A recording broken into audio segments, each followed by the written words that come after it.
തിമോഥെയോസിന് എഴുതിയ രണ്ടാമത്തെ ലേഖനം 2-ാം അധ്യായത്തിൻ്റെ 8-ാമത്തെ വചനമാണ് നമ്മൾ വായിച്ചത്.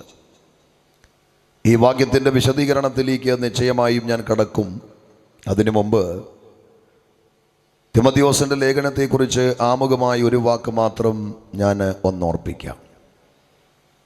നിശ്ചയമായും വിശ്വാസികളായ നമ്മൾ സമയം കണ്ടെത്തി ധ്യാനിക്കേണ്ടിയ, വായിക്കേണ്ടിയ അനുഗ്രഹിക്കപ്പെട്ട ലേഖനമാണ് തിമോഥെയോസിൻ്റെ 2-ാമത്തെ ലേഖനം.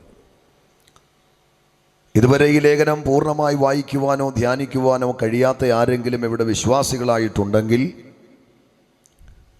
നിങ്ങൾ നിശ്ചയമായും സമയം കണ്ടെത്തി ഈ ലേഖനം വായിക്കുവാൻ ഞാൻ വളരെ വിനയത്തോടെ നിങ്ങളോട് ശുപാർശ ചെയ്യുകയാണ്.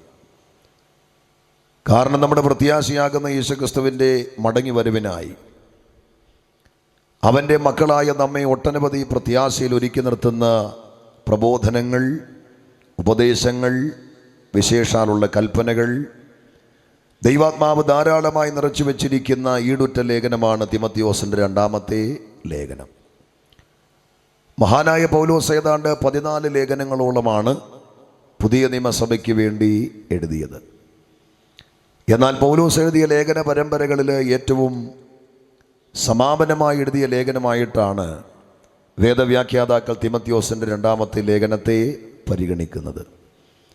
അതിൻ്റെ പിമ്പിലെ കാരണം മറ്റ് ലേഖനങ്ങളിലൊന്നും പൗലോസ് പ്രതിപാദിച്ചിട്ടില്ലാത്ത വളരെ പ്രധാനപ്പെട്ട ഒരു വിഷയം തിമോഥെയോസിൻ്റെ 2-ാമത്തെ ലേഖനത്തിൽ അദ്ദേഹം രേഖപ്പെടുത്തുന്നുണ്ട്. അത് തൻ്റെ സ്വത്തിനെക്കുറിച്ചോ താൻ സമ്പാദിച്ച ബിരുദങ്ങളുടെ കൂമ്പാരത്തെക്കുറിച്ചോ ഒന്നുമല്ല. തൻ്റെ മരണത്തെക്കുറിച്ചാണ്. അദ്ദേഹത്തിൻ്റെ ഭാഷയിൽ പറഞ്ഞാൽ തൻ്റെ നിര്യാണത്തെക്കുറിച്ചാണ്. മറ്റ് ലേഖനങ്ങളിൽ നിന്നും പൗലോസ് പ്രതിപാദിച്ചിട്ടില്ലാത്ത ക്രമത്തിൽ തിമോഥെയോസിൻ്റെ 2-ാമത്തെ ലേഖനത്തിൽ പൗലോസ് തൻ്റെ മരണത്തെക്കുറിച്ച് വളരെ വിശദമായി രേഖപ്പെടുത്തിയിരിക്കുന്നത് കൊണ്ട് താൻ എഴുതിയ ലേഖനങ്ങളിൽ ഏറ്റവും സമാപനമായി എഴുതിയ ലേഖനമായിട്ടാണ് വേദവ്യാഖ്യാതാക്കൾ തിമോഥെയോസിൻ്റെ 2-ാമത്തെ ലേഖനത്തെ കാണുന്നത്. 2-ാമത്തെ ലേഖനം 2-ാമത്തെ അധ്യായത്തിലെ ആരംഭ വചനങ്ങളിൽ ഒന്നാണ് നിങ്ങളെ വായിച്ച് കേൾപ്പിച്ചത്.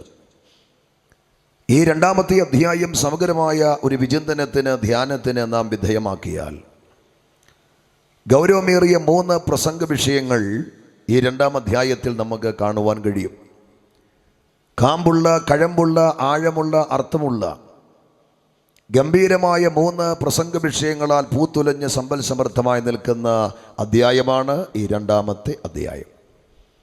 2-ാം അധ്യായത്തിൽ തലപൊക്കി പടർന്നു പന്തലിച്ച് നിൽക്കുന്ന 3 വിഷയങ്ങളും വിശദീകരിക്കുവാൻ താല്പര്യമുണ്ടെങ്കിലും സമയത്തിൻ്റെ പരിമിതിയിൽ 3 വിഷയം ഓരോ വാക്കിൽ ഒന്ന് പരിചയപ്പെടുത്തി 2 വിട്ടുകളഞ്ഞ് വെട്ടിച്ചുരുക്കി ഒരു വിഷയം നിങ്ങളോട്, സർവോപരി നാടിനോട് പങ്കുവയ്ക്കുവാനാണ് ആഗ്രഹിക്കുന്നത്. ഈ 2-ാം അധ്യായത്തിൽ തലപൊക്കി നിൽക്കുന്ന 3 വിഷയങ്ങളിൽ ഒന്ന് നാം സേവിക്കുന്ന നമ്മുടെ ദൈവത്തിന് ചെയ്യുവാൻ കഴിയാത്ത 3 കാര്യങ്ങളെക്കുറിച്ചുള്ള വിശദീകരണമാണ്.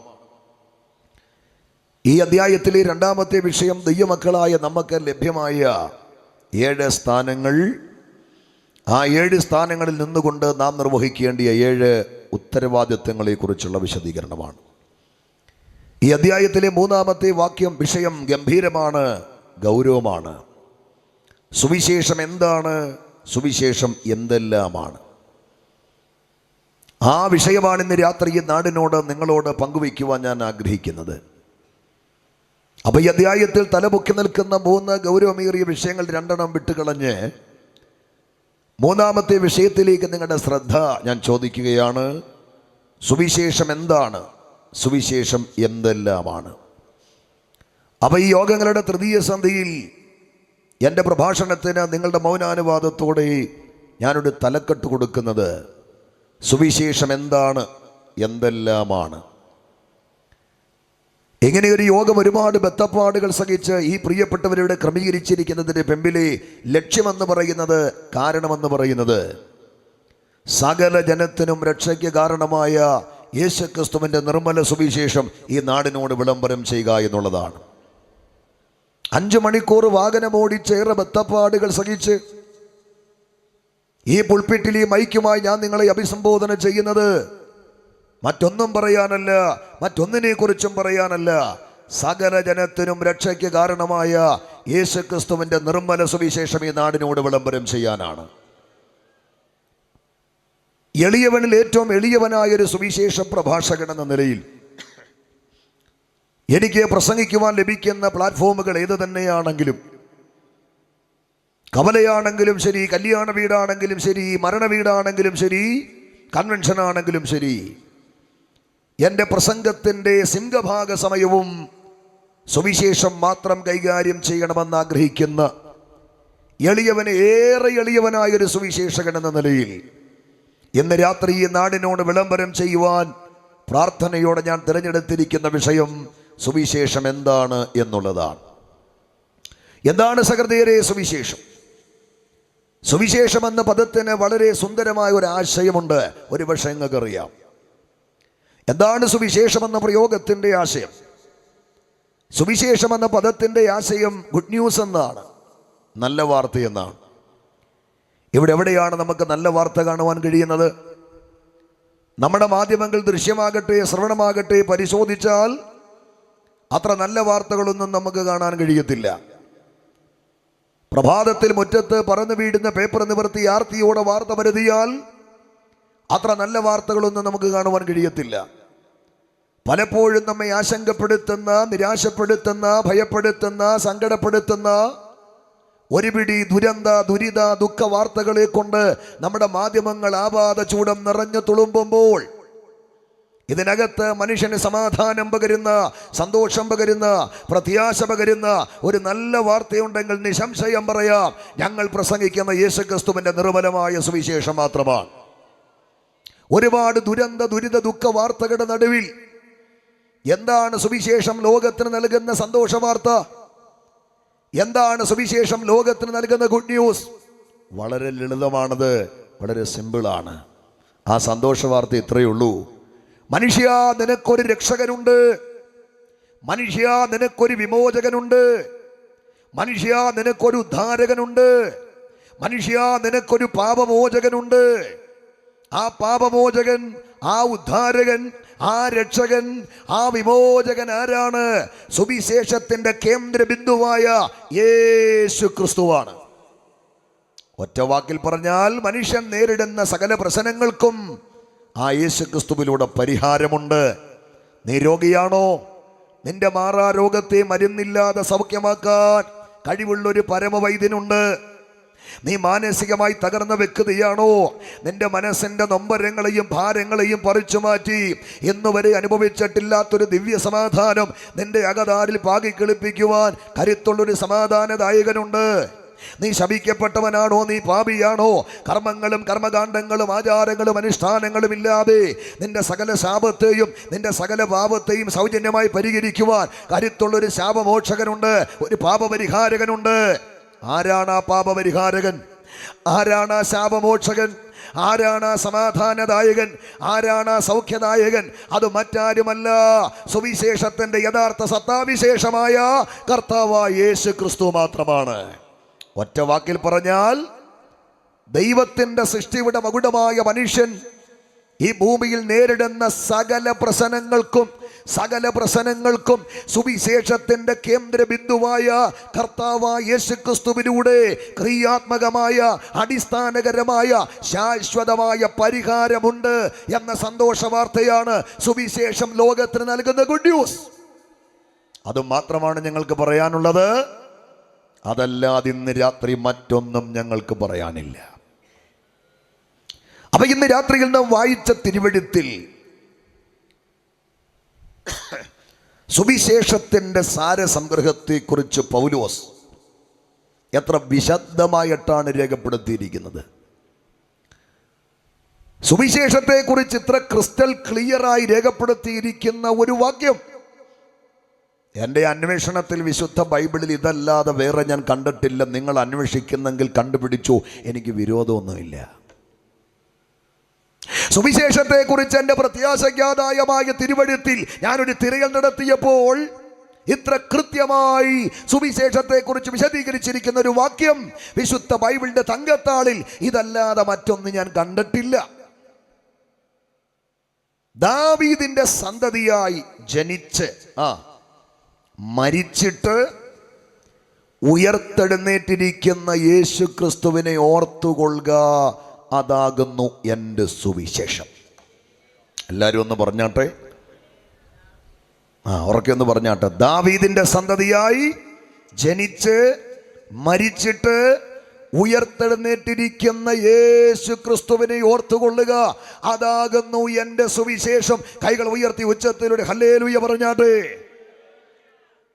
എത്ര തവണ ഈ വാക്യം വായിച്ചെന്ന് എനിക്ക് നിശ്ചയമില്ല. ഏതെല്ലാം ഇടങ്ങളിൽ ഈ വേദഭാഗത്തെ ആസ്പദീകരിച്ച് പ്രഭാഷണം നടത്തിയെന്ന് എനിക്ക് നിശ്ചയമില്ല. ഒരുപക്ഷെ എൻ്റെ വേദപുസ്തക ധ്യാനങ്ങളിൽ, വായനകളിൽ ഞാൻ ഏറ്റവും അധികം വായിച്ചിട്ടുള്ളൊരു വാക്യമായിരിക്കാം ഈ വാക്യം. എൻ്റെ പ്രഭാഷണ വേദികളിൽ ഏറ്റവും അധികം ഞാൻ കൈകാര്യം ചെയ്തിട്ടുള്ള ഒരു വാക്യമായിരിക്കാം ഈ വാക്യം. എൻ്റെ പ്രിയരെ, 100 തവണയല്ല 1000 തവണ ഈ വേദഭാഗം ആവർത്തിച്ച് പുനരാവർത്തിച്ചു വായിച്ചപ്പോൾ ഈ വാക്യത്തിലൂടെ എനിക്ക് മനസ്സിലാക്കാൻ കഴിഞ്ഞു എന്താണ് സുവിശേഷം. ആവർത്തിച്ചുള്ള ഈ വാക്യത്തിലെ ധ്യാനങ്ങളിലൂടെ എനിക്ക് മനസ്സിലാക്കാൻ കഴിഞ്ഞു എന്താണ് സുവിശേഷം. സുവിശേഷം എന്ന് പറയുന്നത് ഈ വാക്യത്തിലൂടെ എനിക്ക് മനസ്സിലാക്കാൻ കഴിഞ്ഞത് ഇതുപോലെ നിശ്ചലമായിരിക്കുന്ന ഒരു വസ്തുവല്ല. സുവിശേഷം എന്ന് പറയുന്നത് കുറച്ച് സാഹിത്യ പദങ്ങളുടെ കുടഞ്ഞിടിയിലോ കുത്തൊഴുക്കുമല്ല. സുവിശേഷം എന്ന് പറയുന്നത് ദുർബലമായ ബലഹീനമായ രണ്ടാശയമല്ല. സുവിശേഷം എന്ന് പറയുന്നത് കേവലം ഒരു മതപ്രസംഗമല്ല. സുവിശേഷം എന്ന് പറയുന്നത് കേവലം ഒരു മതപ്രഭാഷണമല്ല. സുവിശേഷം എന്ന് പറയുന്നത് ഒരു മതത്തിനെതിരായിട്ടുള്ള മറ്റൊരു മതത്തിന്റെ പഠിപ്പിക്കലല്ല. സുവിശേഷം എന്ന് പറയുന്നത് ഇവിടെ ആവിർഭവിച്ച ഒരുപിടി മതങ്ങളുടെ വികാരത്തെ വ്രണപ്പെടുത്തുവാൻ നമ്മൾ നടത്തുന്ന ഗൂഢാലോചനയുടെ ഭാഗമല്ല.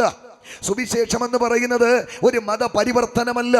സുവിശേഷം എന്ന് പറയുന്നത് ഒരു നിർബന്ധിത മതപരിവർത്തനമല്ല. പിന്നെ സുവിശേഷം എന്ന് പറയുന്നത് എന്താണ്? അത് സാക്ഷാൽ ഒരു വ്യക്തിയാണ്. ആ വ്യക്തി മറ്റാരുമല്ല, വിമോചകനും രക്ഷകനും നിസ്തുല്യനുമാകുന്ന കർത്താവായ യേശു ക്രിസ്തുവാണ്. കൈകൾ ഉയർത്തി അവിടുത്തെ ശക്തിയോടെ ഒന്ന് മഹത്വപ്പെടുത്താം. അപ്പൊ ഇന്ന് രാത്രിയില് ഈ പന്തൽ എന്നെ കേൾക്കുന്ന വിശ്വാസ സമൂഹമേ, ശബ്ദസീമയിൽ പുറത്ത്, വീടുകൾക്കകത്തും പുറത്തും ഞങ്ങളെ കേൾക്കുന്ന വാത്സല്യ കേൾവിക്കാരെ, ഒരു മതത്തിന്റെ ആശയമല്ല ഞങ്ങൾ പ്രസംഗിക്കുന്നത്. ഒരു രാഷ്ട്രീയ പ്രസ്ഥാനത്തിന്റെ പ്രത്യയശാസ്ത്രമല്ല ഞങ്ങൾ പ്രസംഗിക്കുന്നത്. കേവലം ഒരു നിർമ്മിത കഥയെയോ ഒരു ബലഹീനമായ ചരിത്രത്തെയല്ല ഞങ്ങൾ പ്രസംഗിക്കുന്നത്. ഇന്ന് രാത്രി ഞങ്ങൾ പ്രസംഗിക്കുന്നത് യേശുക്രിസ്തുവിന്റെ നിർമ്മലമായ സുവിശേഷമാണ്. അപ്പൊ സുവിശേഷം എന്ന് പറയുന്നത് നിശ്ചലമായിരിക്കുന്ന വസ്തുവല്ല. സുവിശേഷം എന്ന് പറയുന്നത് സാഹിത്യപദങ്ങളുടെ കുത്തൊടുക്കല്ല. സുവിശേഷം എന്ന് പറയുന്നത് ബലഹീനമായ പത്താശയമല്ല. സുവിശേഷം എന്ന് പറയുന്നത് മതപ്രസംഗമോ മതപ്രഭാഷണമോ അല്ല. സുവിശേഷം എന്ന് പറയുന്നത് ഒരു മതത്തിനെതിരായിട്ടുള്ള മറ്റൊരു മതത്തിന്റെ പഠിപ്പിക്കലല്ല. സുവിശേഷം എന്ന് പറയുന്നത് കേവലം ഒരു മതപരിവർത്തനമല്ല. സുവിശേഷം എന്ന് പറയുന്നത് സാക്ഷാൽ ഒരേ ഒരു വ്യക്തിയാണ്. ആ വ്യക്തി വിമോചകനും നിസ്തുല്യനുമാകുന്ന കർത്താവായ യേശു ക്രിസ്തു മാത്രമാണ്. അപ്പൊ സുവിശേഷം മറ്റൊന്നുമല്ല, സാക്ഷാൽ ഒരു വ്യക്തിയാണെങ്കിൽ ആ വ്യക്തി കർത്താവായ യേശു ക്രിസ്തുവാണെങ്കിൽ ക്രിസ്തുവിൽ അടങ്ങിയിരിക്കുന്ന 3 കാര്യങ്ങൾ സുവിശേഷത്തിന്റെ ഉൾക്കാമ്പായി പൗലോസ് ഈ വാക്യത്തിൽ ഉയർത്തി കാണുകയാണ്. അതെന്തൊക്കെയാ? 1, ക്രിസ്തുവിന്റെ ജനനം. 2, ക്രിസ്തുവിന്റെ മരണം. 3, ക്രിസ്തുവിന്റെ ഉയർത്തെഴുന്നേൽപ്പ്. അതാ ദാവീദിന്റെ സന്തതിയായി ജനിച്ച് മരിച്ച് ഉയർത്തെഴുന്നേറ്റിരിക്കുന്ന. അപ്പോൾ എളിയ സുവിശേഷകൻ എന്ന നിലയിൽ ഇന്ന് രാത്രി ഞാൻ മനസ്സിലാക്കുന്നത്, യേശുക്രിസ്തുവിന്റെ ജനനം മാത്രം പ്രസംഗിക്കുന്ന ഇടത്ത് സുവിശേഷം പൂർണ്ണമാകണമെന്നില്ല. യേശുക്രിസ്തുവിന്റെ മരണം മാത്രം പ്രസംഗിക്കുന്ന ഇടത്ത് സുവിശേഷം പൂർണ്ണമാകണമെന്നില്ല. യേശുക്രിസ്തുവിന്റെ ഉയർത്തെഴുന്നേൽപ്പ് മാത്രം പ്രസംഗിക്കുന്ന ഇടത്തും സുവിശേഷം പൂർണ്ണമാകണമെന്നില്ല. അവിടുത്തെ ജനനവും അവിടുത്തെ മരണവും അവിടുത്തെ ഉയർത്തെഴുന്നേൽപ്പും ഒന്നിച്ച് വിളംബരം ചെയ്യുന്ന ഇടത്താണ് സുവിശേഷം പൂർണ്ണമാകുന്നത്, സുവിശേഷം പരിപൂർണമാകുന്നത്. അവ സുവിശേഷം എന്ന ബൈബിളിലെ അതിഗംഭീരമായ വിഷയത്തിൽ നിന്നുകൊണ്ട് 3 കാര്യമാണ് നിങ്ങളോട് സർവോപരി ഈ നാടിനോട് എനിക്ക് വിശദീകരിക്കാനുള്ളത്. 1, യേശുക്രിസ്തുവിന്റെ ജനനം. 2, യേശുക്രിസ്തുവിന്റെ മരണം. 3, യേശുക്രിസ്തുവിന്റെ ഉയർത്തെഴുന്നേൽപ്പ്. ഇത് 3ഉം ഞാൻ പറയുമ്പോൾ ഈ വെള്ളവിരിപ്പിന്റെ കീഴിൽ എന്നെ കേൾക്കുന്നത് കൃപ പ്രാപിച്ച നിത്യതയുടെ പ്രത്യാശയകത്തുള്ള ഒരുപിടി ദൈവമക്കളായതുകൊണ്ട് 4മതൊരു കാര്യം പറയാതിരിക്കാൻ എനിക്ക് നിർവാഹമില്ല. യേശുക്രിസ്തുവിന്റെ മടങ്ങി വരവ്. അപ്പൊ സുവിശേഷം എന്ന സുന്ദരമായ വിഷയത്തിൽ നിന്നുകൊണ്ട് 4 കാര്യമാണ് നാം ധ്യാനിക്കുന്നത്. 4 കാര്യമാണ് ഈ നാടിനോട് വിളംബരം ചെയ്യുന്നത്. അവിടുത്തെ ജനനം, അവിടുത്തെ മരണം, അവിടുത്തെ ഉയർത്തെഴുന്നേൽപ്പ്, അവിടുത്തെ മടങ്ങി വരവ്. ഒരു 4 ഹല്ലേലൂയ പറയേണ്ടത് നേരമില്ലാത്തത് കൊണ്ട് കൈപോക്കി 4ഓട് ചേർത്ത് ഉച്ചത്തിൽ 1 പറഞ്ഞാൽ മതി. മതി, ഞാൻ കൃതാർത്ഥനായി. 3 ബാക്കി വെച്ചേക്കണം, അവസാനം നമുക്ക് പറയാം. എന്താണ് യേശുക്രിസ്തുവിന്റെ ജനനത്തിന്റെ പ്രത്യേകത പറയാം. എന്താണ് അവിടുത്തെ മരണത്തിന്റെ പ്രത്യേകത പറയാം. എന്താണ് അവിടുത്തെ ഉയർപ്പിന്റെ പ്രത്യേകത പറയാമല്ലോ. അനധിവിദൂര ഭാവിയിൽ എന്തിനാണ് അവിടുന്ന് മടങ്ങി വരാൻ പോകുന്നത് അതും പറയാം. എന്നിട്ട് നമ്മൾ ഒരുമിച്ച് ദൈവത്തെ ആരാധിക്കും. എന്താണ് യേശുക്രിസ്തുവിന്റെ ജനനത്തിന്റെ പ്രത്യേകത ഞാൻ വിശദീകരിക്കാമേ. വിശദീകരിക്കുന്നതിന് മുമ്പ് ആമുഖമായ ഒരു കാര്യം പറയാം. യേശുവിനെ പോലെ ജനിച്ച ആരും ഈ ലോകത്തിലില്ല. യേശുവിനെ പോലെ ജനിക്കാൻ ഇനി ഒരു മനുഷ്യനും ഈ ലോകത്തിൽ ശേഷിക്കുന്നില്ല. ഹല്ലേലൂയ. സ്നേഹിത, കാലം തെറ്റി ജനിച്ചവനല്ല യേശു, കണക്ക് തെറ്റി ജനിച്ചവനല്ല യേശു. 2 പേരുടെ സംയോജനത്തിൽ അബദ്ധം പറ്റി ഭൂമിയിൽ പിറന്നവനല്ല ഞാൻ പ്രസംഗിക്കുന്ന യേശു. പിന്നെ പറഞ്ഞ സ്ഥലത്ത് പറഞ്ഞ സമയത്ത് പ്രത്യേക ഉദ്ദേശത്തിന് വേണ്ടി അവതരിച്ചവനാണ് ഇന്ന് രാത്രി ഞാൻ പ്രസംഗിക്കുന്ന കർത്താവായ യേശുക്രിസ്തു. ഒരുപടി മുന്നോട്ട് വെച്ച് പറഞ്ഞാൽ ജനിക്കും മുമ്പ് ഉണ്ടായിരുന്നവനാണ് യേശു. നമ്മളൊക്കെ ജനിച്ച ശേഷമുള്ളവരാ. പ്രസംഗിക്കുന്ന ഞാൻ ജനിച്ച ശേഷമുള്ളവരാ. എൻ്റെ മുമ്പിലിരിക്കുന്ന നിങ്ങൾ ജനിച്ച ശേഷമുള്ളവരാ. എൻ്റെ പുറകിലിരിക്കുന്ന സഹപ്രവർത്തകർ ജനിച്ച ശേഷമുള്ളവരാ. എന്തിനേറെ ആയുധം കൊണ്ടും ആശയം കൊണ്ടും അധികാരം കൊണ്ടും ലോകത്തെ ഇളക്കി മറിച്ച മഹാന്മാരും മഹാസാമ്രാട്ടുക്കളും മഹാഗുരുക്കന്മാരും ഒക്കെ ജനിച്ച ശേഷമുള്ളവരാ. എന്നാൽ ജനിക്കും മുമ്പേ ഉണ്ടായിരുന്ന ഒരേ ഒരുവൻ, അതിന്ന് രാത്രി നാം ആരാധിക്കുന്ന നമ്മുടെ വാഴ്ത്തപ്പെട്ട കർത്താവായ യേശുക്രിസ്തുവാ. അതുകൊണ്ടാ സുവിശേഷകൻ പറയുന്നത് ആദിയിൽ വചനമുണ്ടായിരുന്നു, വചനം ദൈവത്തോട് കൂടെയായിരുന്നു, വചനം ദൈവമായിരുന്നു, ആ വചനം കൃപയും സത്യവും നിറഞ്ഞവനായി നമ്മുടെ ഇടയിൽ പാർത്തു. അവനാണ് ഇന്ന് രാത്രി ഞാൻ പ്രസംഗിക്കുന്ന ജനിക്കും മുമ്പേ ഉണ്ടായിരുന്ന യേശുക്രിസ്തു. അവിടേക്ക് വരാം. എന്താണ് അവിടുത്തെ മരണത്തിന്റെ പ്രത്യേകത വിശദീകരിക്കാം. അതിനു മുമ്പ് ആമുഖമായ ഒരു വാക്ക് പറഞ്ഞോണ്ടേ. യേശുക്രിസ്തുവിനെ പോലെ മരിച്ച ആരും ഈ ലോകത്തിലില്ല. യേശുവിനെ പോലെ മരിക്കാൻ ഇനി ആരും അവശേഷിക്കുന്നില്ല. പല നിലകളിൽ മരിച്ചവരുണ്ട്. ആചാരങ്ങൾക്ക് വേണ്ടി മരിച്ചവരുണ്ട്, അനുഷ്ഠാനങ്ങൾക്ക് വേണ്ടി മരിച്ചവരുണ്ട്, രാഷ്ട്രീയ പ്രത്യയശാസ്ത്രങ്ങൾക്ക് വേണ്ടി മരിച്ചവരുണ്ട്, സമുദായത്തിന് വേണ്ടി മരിച്ചവരുണ്ട്, രാഷ്ട്രത്തിന് വേണ്ടി മരിച്ചവരുണ്ട്, സ്വന്തം കാവൽ ഭടന്മാരുടെ തീതുപ്പുന്ന യന്ത്രത്തോക്കുകൾക്ക് ഇരയായി പിടഞ്ഞു മരിച്ചവരുണ്ട്. അവരുടെ ആരുടെയും മരണത്തെ പരിഹസിക്കുന്നില്ല, അവരുടെ ആരുടെയും മരണത്തെ വിമർശിക്കുകയല്ല, പുച്ഛിക്കുകയല്ല, കളിയാക്കുകയല്ല. ആദരവോടെ ബഹുമാനത്തോടെ തലകുനിച്ച് വീക്ഷിക്കുന്നു. എന്നാൽ അവരാരും മരിച്ചതുപോലെയല്ല ഞാൻ പ്രസംഗിക്കുന്ന യേശുക്രിസ്തു മരിച്ചത് അവരുടെ മരണത്തിലൂടെ ഉണ്ടായ നേട്ടമല്ല. യേശുക്രിസ്തുവിന്റെ മരണത്തിലൂടെ മുഴു ലോകത്തിനും ഉണ്ടായത്. അതുകൊണ്ടാണ് പൗലോസ് ഉറക്കെ പറഞ്ഞത്, ഞങ്ങളോ ക്രൂശിക്കപ്പെട്ട ക്രിസ്തുവിനെ പ്രസംഗിക്കുന്നു. എന്താണ് അവിടുത്തെ ഉയർപ്പിന്റെ പ്രത്യേകത വിശദീകരിക്കും മുമ്പ് ആമുഖമായ ഒരു കാര്യം പറഞ്ഞോട്ടെ. മരിച്ച ശേഷം മരണത്തെ ജയിച്ച് ഉയർത്തെഴുന്നേറ്റ് ഇന്നും ജീവിക്കുന്ന ഒരേ ഒരാളേ ഉള്ളൂ. അതിന്ന് രാത്രി മണ്ണ് തൊട്ട് മാനം മുട്ടി നിൽക്കുന്ന ആവേശത്തോടെ നാം ഈ ദേശത്ത് ഉയർത്തി കാണിക്കുന്ന യേശുക്രിസ്തു മാത്രമാണ്. ലോകത്തെ സ്വാധീനിച്ച മഹാന്മാരുടെ കല്ലറകളൊക്കെ അവർ മരണം കൊണ്ട് എന്നേക്കുമായി അസ്തമിച്ചു എന്നതിൻ്റെ പച്ചയായ തെളിവായി ലോകത്തിന്റെ പല ഭാഗങ്ങളിൽ പായൽ ചൂടി നിശബ്ദമായി അടഞ്ഞു കിടക്കുമ്പോൾ പ്രപഞ്ച ചരിത്രത്തിൽ തുറക്കപ്പെട്ട ഒറ്റ കല്ലറയുള്ളൂ. ആ കല്ലറ എവിടെയാ? യെരുശലേമിന്റെ പടിഞ്ഞാറേ ചരിവിലെ മലർന്ന മാരവിടത്തിൽ ഒരു കല്ലറ തുറന്നു കിടപ്പുണ്ട്. ആ തുറന്ന കല്ലറയുടെ വാതിൽക്കൽ ഒരെഴുത്തെഴുതി വെച്ചിട്ടുണ്ട്. അവന്റെ ജനന തീയതിയല്ല, അവന്റെ മരണ തീയതിയല്ല, ആരുടെയും കല്ലറയിൽ ഇല്ലാത്തൊരു വാക്ക് അവിടുത്തെ കല്ലറയുടെ വാതിൽക്കൽ എഴുതി വെച്ചിട്ടുണ്ട്. അവൻ ഇവിടെ ഇല്ല. എങ്ങോ പോയി ഒളിച്ചിരിക്കുക എന്നല്ല, ആരോ എടുത്തോണ്ട് പോയെന്നല്ല, അവൻ ഉയർത്തെഴുന്നേറ്റിരിക്കുന്നു. യോഗ പരമ്പരയുടെ തൃതീയ സന്ധിയിൽ പാതാളം കൊണ്ടും മരണം കൊണ്ടും വാഴ്ച കൊണ്ടും അധികാരം കൊണ്ടും അസ്തമിച്ചു പോയി ഒരുവനെയല്ല നാം ആരാധിക്കുന്നത്, മരണത്തെ ജയിച്ചുയർത്തെഴുന്നേറ്റ് എന്നും ജീവിക്കുന്ന ഒരുവനെയോ ഇന്ന് രാത്രി നാം ഉയർത്തുന്നത്. അവന്റെ സാന്നിധ്യം ഇന്ന് രാത്രി ഈ പന്തലിനകത്തുണ്ട്. തിരിച്ചറിയുന്ന ദൈവമക്കൾ കൈകൾ ഉയർത്തിയവർ ഒന്ന് മഹത്വപ്പെടുന്നു. അതാ നമ്മൾ പാടാറുള്ളത്. ഉലക മഹാന്മാരഖിലരും ഒരുപോലെ കല്ലറയിൽ ഇന്നും ഉറങ്ങുമ്പോൾ മരണത്തെ ജയിച്ചുയർത്തെഴുന്നേറ്റ് എന്നും വാഴുന്ന ജീവിക്കുന്ന ഒരുവൻ നമ്മുടെ കർത്താവ് മാത്രമാണ്. അപ്പൊ ദാവീദിന്റെ സന്തതിയായി ജനിച്ചു, മരിച്ചിട്ട് ഉയർത്തെഴുന്നേറ്റിരിക്കുന്ന യേശുക്രിസ്തു. അതാ സുവിശേഷം. അപ്പൊ സുവിശേഷം എന്ന വിഷയത്തിൽ നിന്നുകൊണ്ട് 4 കാര്യം ഓടിച്ചു പറയട്ടെ. ജനനം, മരണം, ഉയർപ്പ്, പുനരാഗമനം. ദാവീദിന്റെ സന്തതിയായി ജനിച്ചു. ആദ്യം നമ്മൾ സുവിശേഷത്തിൽ നിന്ന് ചിന്തിക്കുന്നത് അവിടുത്തെ ജനനത്തെ കുറിച്ചാണ്. അല്പം വിശദീകരിക്കാം.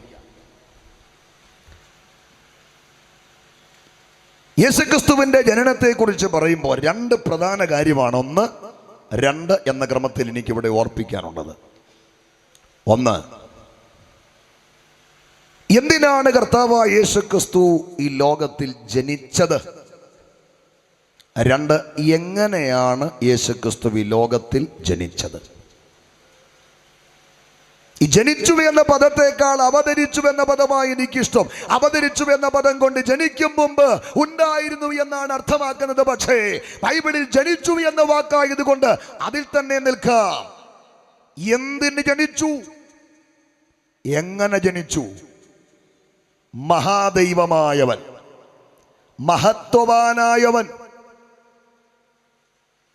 ദൈവത്തിന്റെ സകല സമ്പൂർണതയും ദേഹരൂപമായി വസിക്കുന്നവൻ, 2000 ആണ്ടുകൾക്കപ്പുറം മഹത്വം ഉരിഞ്ഞുകളഞ്ഞ് മാനവാകാരം സ്വീകരിച്ച് മഹത്വം നിറഞ്ഞ വിണ്ണിനോട് വിട പറഞ്ഞ് പാപം തളം കെട്ടിക്കിടക്കുന്ന ഈ മണ്ണിൽ എന്തിന് ഒരു മനുഷ്യനായി ജനിച്ചു? എങ്ങനെ അവൻ ജനിച്ചു? ഈ 2 ചോദ്യത്തിന് ഞാൻ ഉത്തരം പറയാൻ ആഗ്രഹിക്കുന്നത് ചരിത്രത്തിൽ നിന്നല്ല, സയൻസിൽ നിന്നല്ല. എൻ്റെ പ്രത്യാശയ്ക്കും വിശ്വാസത്തിനും ആധാരം ബൈബിളാണ്. എൻ്റെ പ്രഭാഷണത്തിൻ്റെ ആധാരം ബൈബിളാണ്.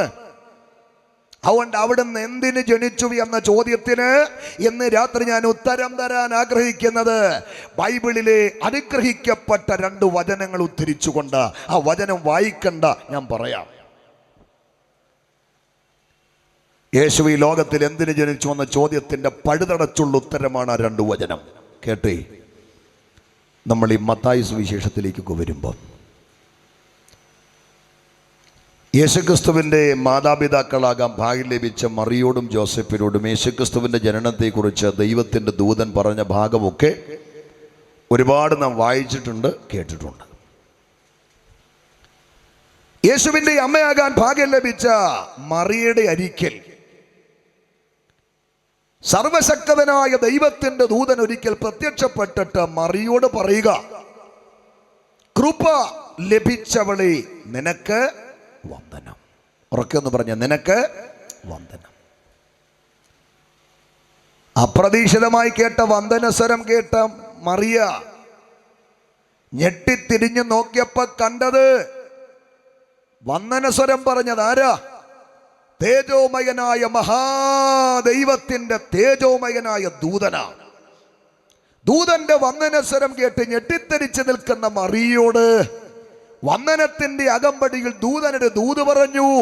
ഇന്നത്തെ ദൂതല്ല. ആ ദൂതെന്താ? നീ ഗർഭം ധരിച്ച് ഒരു മകനെ പ്രസവിക്കും.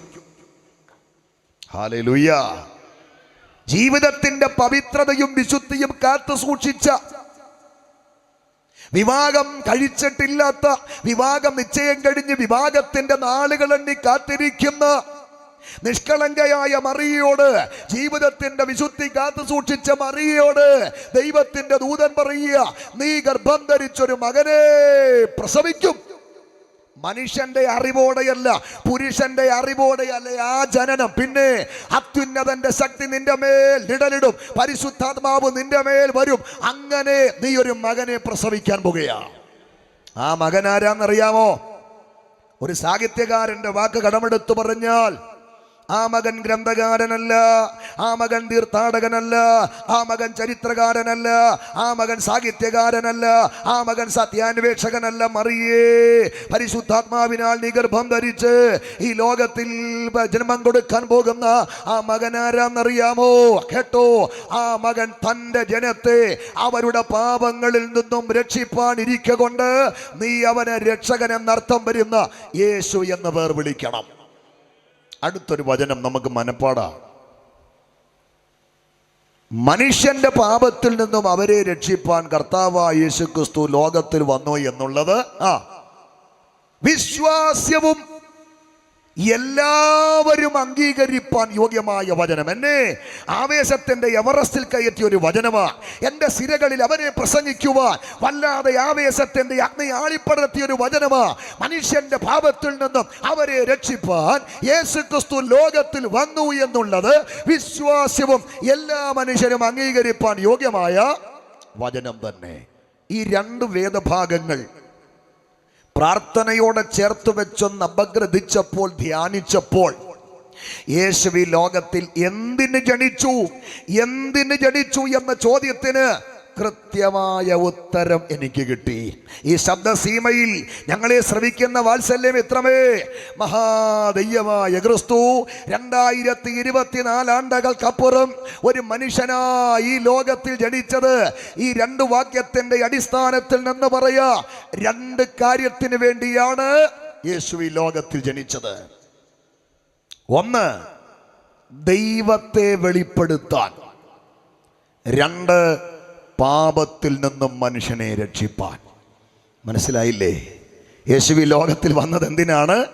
ഒന്ന്, ദൈവത്തെ വെളിപ്പെടുത്താൻ. രണ്ട്, പാപത്തിൽ നിന്നും മനുഷ്യനെ രക്ഷിപ്പാൻ. കൈ ഉയർത്തി ഉച്ചത്തിൽ രണ്ട് ഹല്ലേലൂയ പറഞ്ഞാട്ടെ. ശബ്ദമുയർത്തി ഒന്നും കൂടെ.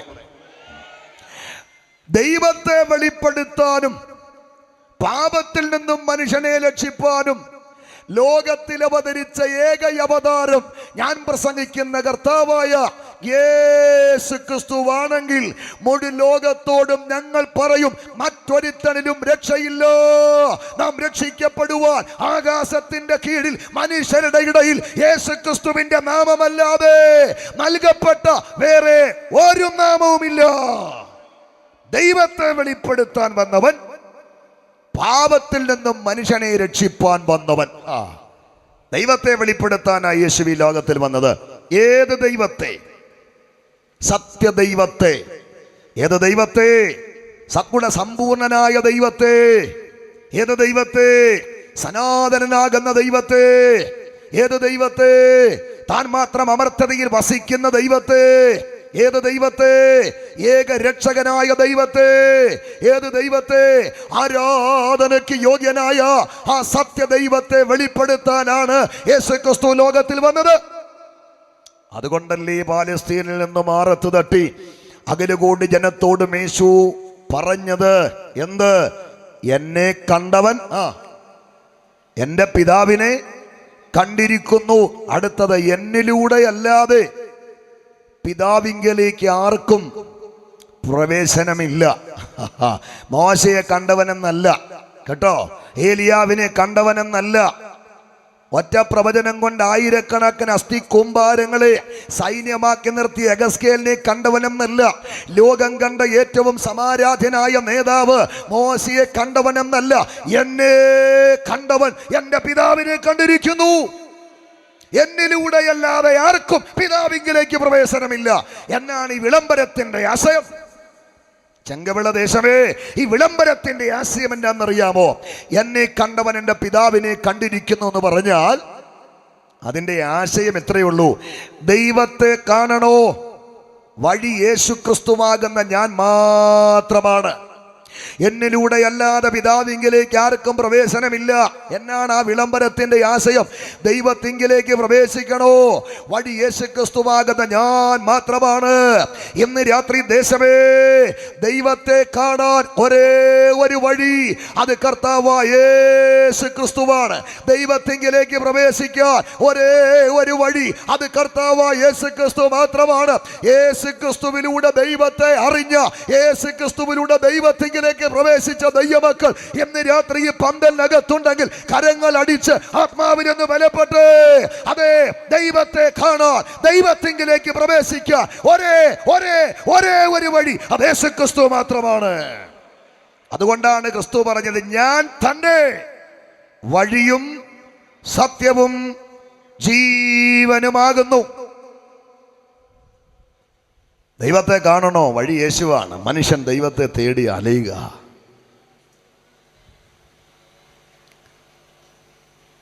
ഒരു അപ്പൻ വീട്ടിൽ മനോഹരമായൊരു മൺകുടം മേടിച്ചു കൊണ്ടുവച്ചു. സുന്ദരമായൊരു മൺകുടമാണ്, വെള്ളം കുടിക്കാൻ മേടിച്ചുകൊണ്ട് വെച്ചതാ. അദ്ദേഹത്തിനൊരു കൊച്ചു മകനുണ്ട്. അവനീ മൺകുടം വല്ലാതെ അങ്ങ് ഇഷ്ടപ്പെട്ടു. അപ്പാ, എവിടുന്നാ ഇത് വാങ്ങിയത്? അയാൾ പറഞ്ഞു, മാർക്കറ്റിൽ നിന്നും വാങ്ങിയതാ. കുഞ്ഞ് കൈകൊണ്ട് അവൻ ആ കുടമെടുത്തവൻ്റെ മടിയിൽ വെച്ച് ആവാതെ ചൂടം അതിനെ നോക്കി. ഈ അപ്പൻ മാറി നിന്ന് ഇവനെ ശ്രദ്ധിച്ചപ്പോൾ കാര്യമായി അവൻ ഈ കുടത്തിനകത്തേക്ക് കുറേ നേരം നോക്കുക, അന്വേഷിക്കുകയാ. ഇവന്റെ ഈ അന്വേഷണം നോട്ടമൊക്കെ കണ്ടപ്പോൾ അപ്പൻ ചോദിച്ചു, എന്തിനാ മക്കളെ നീ കുടത്തിനകത്തേക്ക് നോക്കുന്നത്? എന്താ നോക്കുന്നത്? അപ്പൊ അവൻ പറയുകയാ, മനോഹരമായ ഈ കുടം നിർമ്മിച്ചയാള് ഈ കുടത്തിനകത്തെങ്ങാനും ഉണ്ടോ എന്ന് ഞാൻ നോക്കിയതാ. പ്രപഞ്ചനാഥനെ തേടി ദൈവത്തിന്റെ സൃഷ്ടിയായ മനുഷ്യൻ അലയുക. പണ്ടൊരാൾ പാടി, ഈശ്വരനെ തേടി ഞാൻ, സാക്ഷിക്കങ്ങം പാടിയേക്കുള്ളത് കേട്ടോ,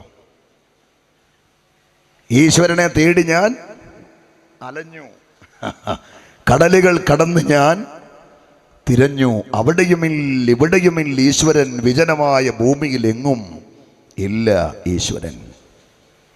പ്രശ്നത്തിന് പരിഹാരം തരുന്ന, ചോദ്യത്തിനുത്തരം തരുന്ന, അന്വേഷണത്തിന് കണ്ടെത്തൽ തരുന്ന, രോഗത്തിന് സൗഖ്യം തരുന്ന, പാപശാപത്തിന് മോക്ഷം തരുന്ന ഒരു സത്യദൈവത്തെ തേടി പലയിടങ്ങളിൽ മനുഷ്യൻ അന്വേഷിച്ച് നടക്കുക.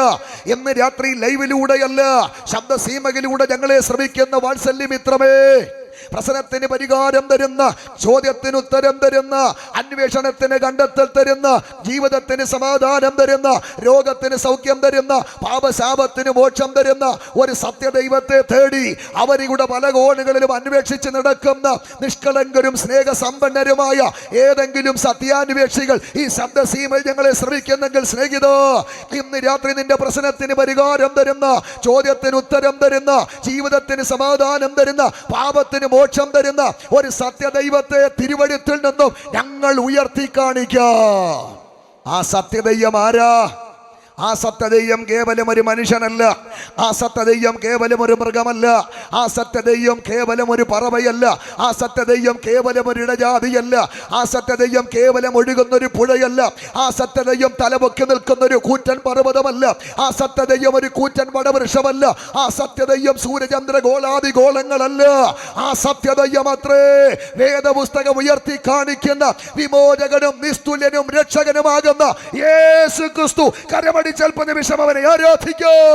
അവനിലല്ലോ പോരാ, ശക്തിയോടെ അവന്റെ സാന്നിധ്യം ഇന്ന് രാത്രി ഈ പന്തലിനകത്തുണ്ട്.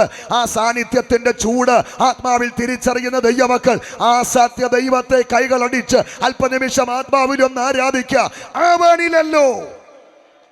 അവനിലല്ലോ മഹാദൈവത്തിന്റെ സകല സമ്പൂർണതയും ദേഹരൂപമായി വസിക്കുന്നത്.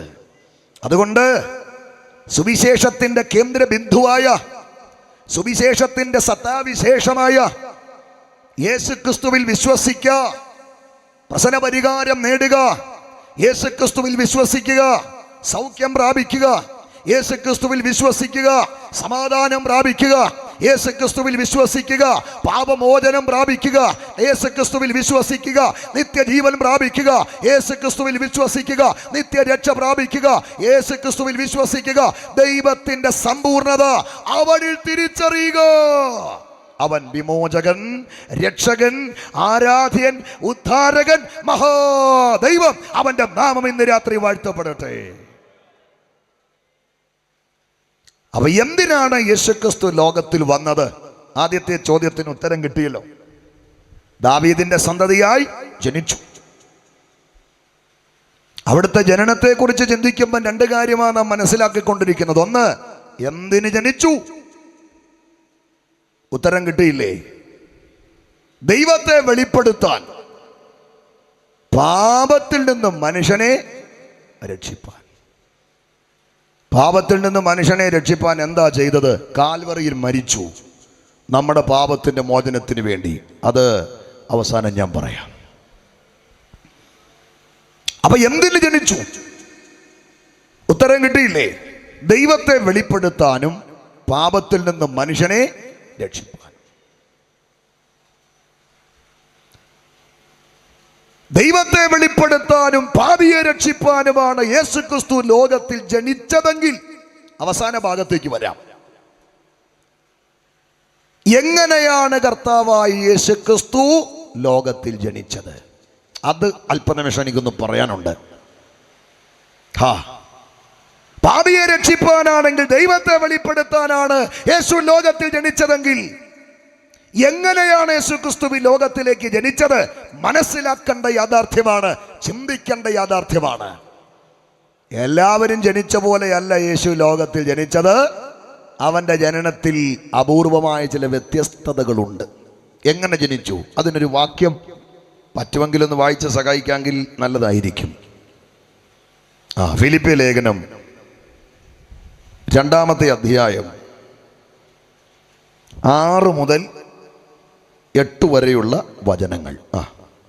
ഫിലിപ്പിയ ലേഖനം 2:6 മുതൽ 8 വരെ. യേശുക്രിസ്തു അവൻ ദൈവരൂപത്തിലിരിക്കെ. യേശുക്രിസ്തു ലോകത്തിൽ എങ്ങനെ ജനിച്ചുവെന്ന ചോദ്യത്തിന് എത്ര കൃത്യമായിട്ടാ പൗലോസ് ഉത്തരം പറയുന്നത്. വായിച്ചു. അവൻ ദൈവരൂപത്തിലിരിക്കെ ദൈവത്തോടുള്ള സമത്വം മുറുകെ പിടിച്ചു കൊള്ളണം എന്ന് വിചാരിക്കാതെ. ഇതൊന്ന് കേട്ടേ. ദാസരൂപം എടുത്ത്. ഒരു മിനിറ്റ്. അവിടുന്ന് ദൈവരൂപത്തിലിരിക്കെ എങ്ങനായി ലോകത്തിലേക്ക് ജനിച്ചത്? ദൈവരൂപത്തിലിരിക്കെ. എല്ലാരും ഒന്ന് പറഞ്ഞേ. ഒരു കാറ്റ് മാത്രമേ വന്നുള്ളല്ലോ. ഇടയ്ക്ക് ഞാൻ ശവക്കോട്ടയിലാണോ നിൽക്കുന്നൊരു ചിന്ത.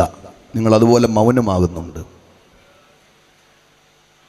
ദൈവരൂപത്തിലിരിക്കെ. എല്ലാരും ഒന്ന് പറഞ്ഞേ. കർത്താവിനെ കുറിച്ചാ പറയുന്നത്, ഇവിടുത്തെ പഞ്ചായത്ത് പ്രസിഡന്റിനെ കുറിച്ചല്ല. യേശുക്രിസ്തുവിനെ കുറിച്ചാ പറയുന്നത്. ഉറക്കെ ഒന്ന് പറഞ്ഞേ. അവിടുന്ന് ദൈവരൂപത്തിലിരിക്കെ. ഇങ്ങോട്ട് വന്നില്ല, കാറ്റടിച്ചിട്ടില്ല. എല്ലാരും 2 കൂട്ടരും ഒരുക്കി ഒന്ന് പറഞ്ഞാട്ട് അവിടുന്ന് ദൈവരൂപത്തിലിരിക്കെ.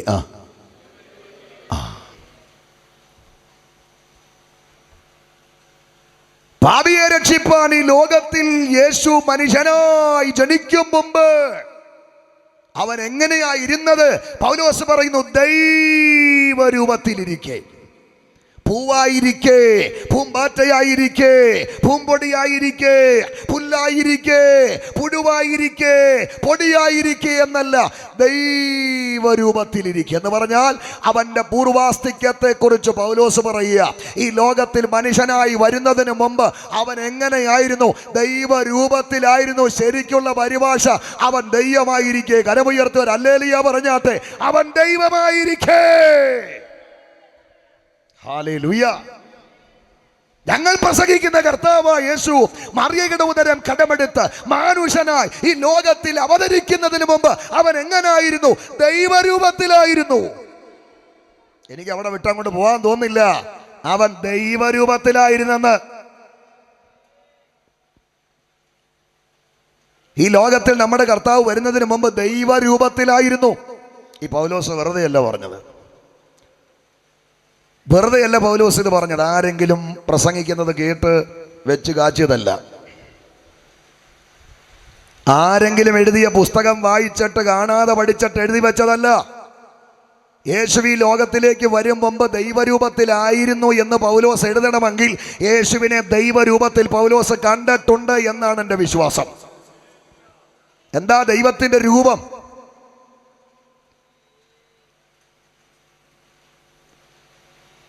ആരാ ദൈവം?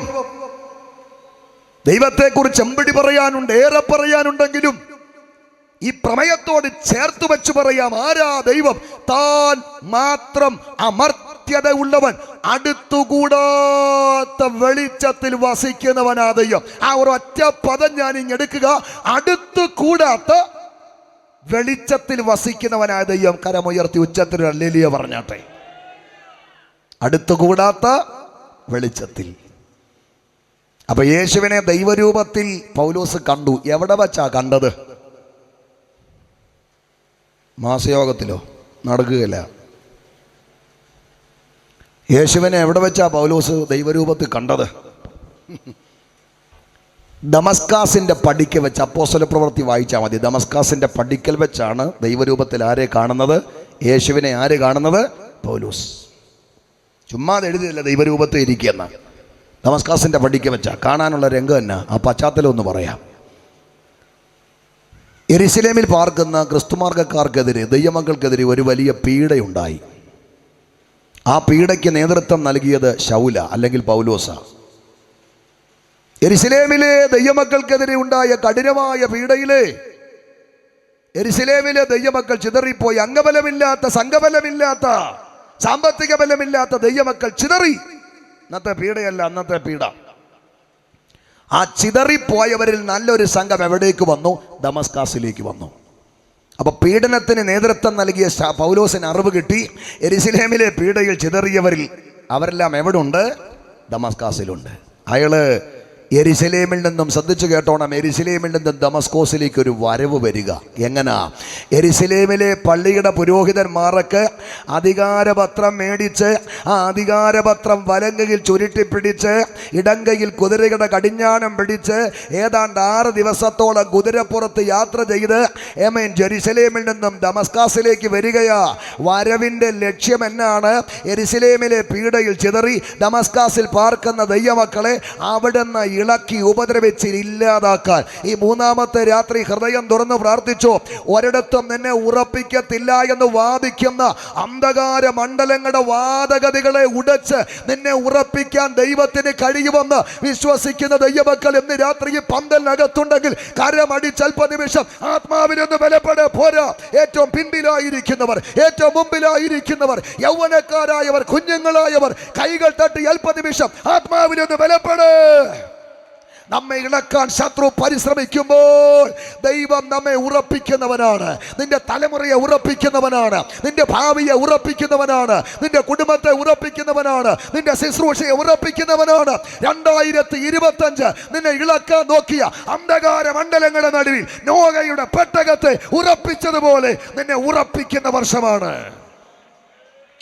യെരുശലേമിലെ പീഡയിൽ ചിതറി ദമസ്കാസിൽ പാർക്കുന്ന ക്രിസ്തുമാർഗക്കാരെ ഇല്ലായ്മ ചെയ്യാൻ അധികാരപത്രവും കയ്യിൽ ചുരുട്ടിപ്പിടിച്ച് കുതിരപ്പുറത്ത് 6 ദിവസം യാത്ര ചെയ്ത് ദമസ്കാസിലേക്ക് പാഞ്ഞു വരിക.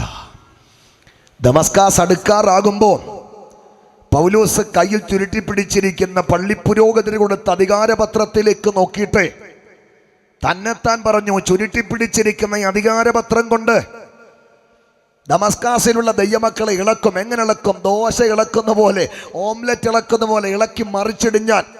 പൗലോസേ, ശൗലേ, നിനക്ക് തെറ്റിപ്പോയി, അഡ്രസ് മാറിയാ നീ വരുന്നത്. മനസ്സിലായോ? നിന്റെ കയ്യിൽ ചുരുട്ടി പിടിച്ചിരിക്കുന്ന ഈ അധികാരപത്രം കൊണ്ട് ദമസ്കോസിലുള്ള ദൈവമക്കളെ ഇളക്കാൻ പോയിട്ട് അവരെ തൊടാൻ പറ്റത്തില്ല. ഒരു വേദാധാരമുണ്ട്, ഞാൻ എൻ്റെ സഭയെ പണിയും, പാതാള ഗോപുരങ്ങൾ അതിനെ ജയിക്കയില്ല. ലോകത്തിനൊരു പാതാള ഗോപുര ശക്തിക്കും ജയിക്കാൻ കഴിയാത്ത വിധത്തിൽ പണി കഴിപ്പിക്കപ്പെട്ട ഒരു സ്ഥാപനമുണ്ടെങ്കിൽ ദൈവത്തിന്റെ സഭയോ. കരമടിച്ച് ആത്മാവിൽ ബലപ്പെട്. നീ ആ സഭയിലെ അംഗമാണോ? നിന്നെ ഇളക്കാൻ ഒരു ശക്തിക്കും കഴിയത്തില്ല. നിന്റെ ആയുസ്സിനെ ഇളക്കാൻ, നിന്റെ ആരോഗ്യത്തെ ഇളക്കാൻ, നിന്റെ ദൈവകൃപയെ ഇളക്കാൻ, നിന്റെ നന്മകളെ ഇളക്കാൻ ഒരു അന്ധകാര വ്യാപാരങ്ങൾക്കും കഴിയത്തില്ല. ഞാൻ പണിയും, ഇളക്കാൻ ആർക്കും കഴിയത്തില്ല.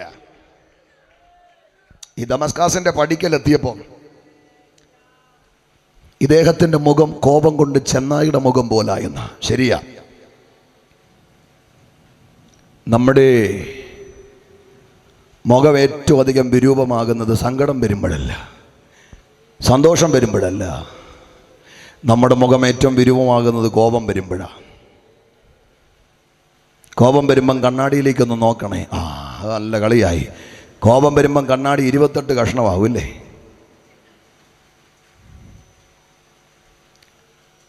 ദേഹത്തിൻ്റെ മുഖം കോപം വന്നപ്പം ചെന്നായിയുടെ മുഖം പോലായെന്ന. ആൾക്ക് 5 അടി നീളം കഷ്ടിച്ച് ഉള്ളെന്നാണ്. ഞാൻ കണ്ടിട്ടില്ല, വായിച്ചുള്ള അറിവാ.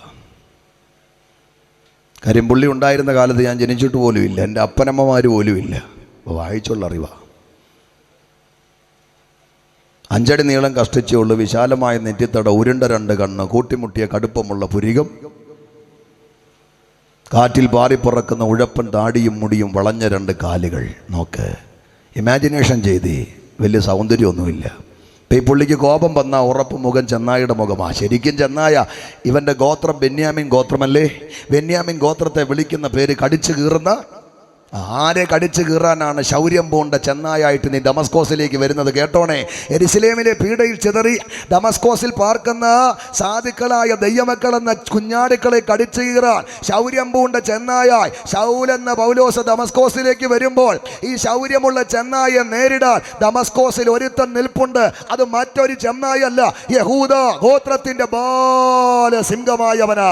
നിന്നെ തകർക്കാൻ ഇരുട്ടിന്റെ അധികാരങ്ങൾ നീ അറിയാതെ നിനക്കെതിരെ വരുമ്പോൾ, നീ അറിയാതെ നിനക്ക് വേണ്ടി ഇറങ്ങുവന്ന് യുദ്ധം ചെയ്യുന്ന ഒരു ദൈവമോ? നിന്റെ ദൈവം യുദ്ധം നിനക്കുള്ളതല്ല, ദൈവത്തിനുള്ളതാണ്. കരങ്ങളടിച്ചാത്മാവിരുന്ന് ബലപ്പെട്ടാട്ടെ. ചിലർ കുതിരകളില്, ചിലർ രഥങ്ങളിൽ ആശ്രയിക്കുമ്പോൾ ഞങ്ങളോ ഞങ്ങളുടെ ദൈവമായ യഹോവയിൽ ആശ്രയിക്കുന്നു. അവനാണ് ഞങ്ങളുടെ സംരക്ഷകൻ, അവനാണ് ഞങ്ങളുടെ സൂക്ഷിപ്പുകാരൻ, അവനാണ് ഞങ്ങളുടെ പരിപാലകൻ.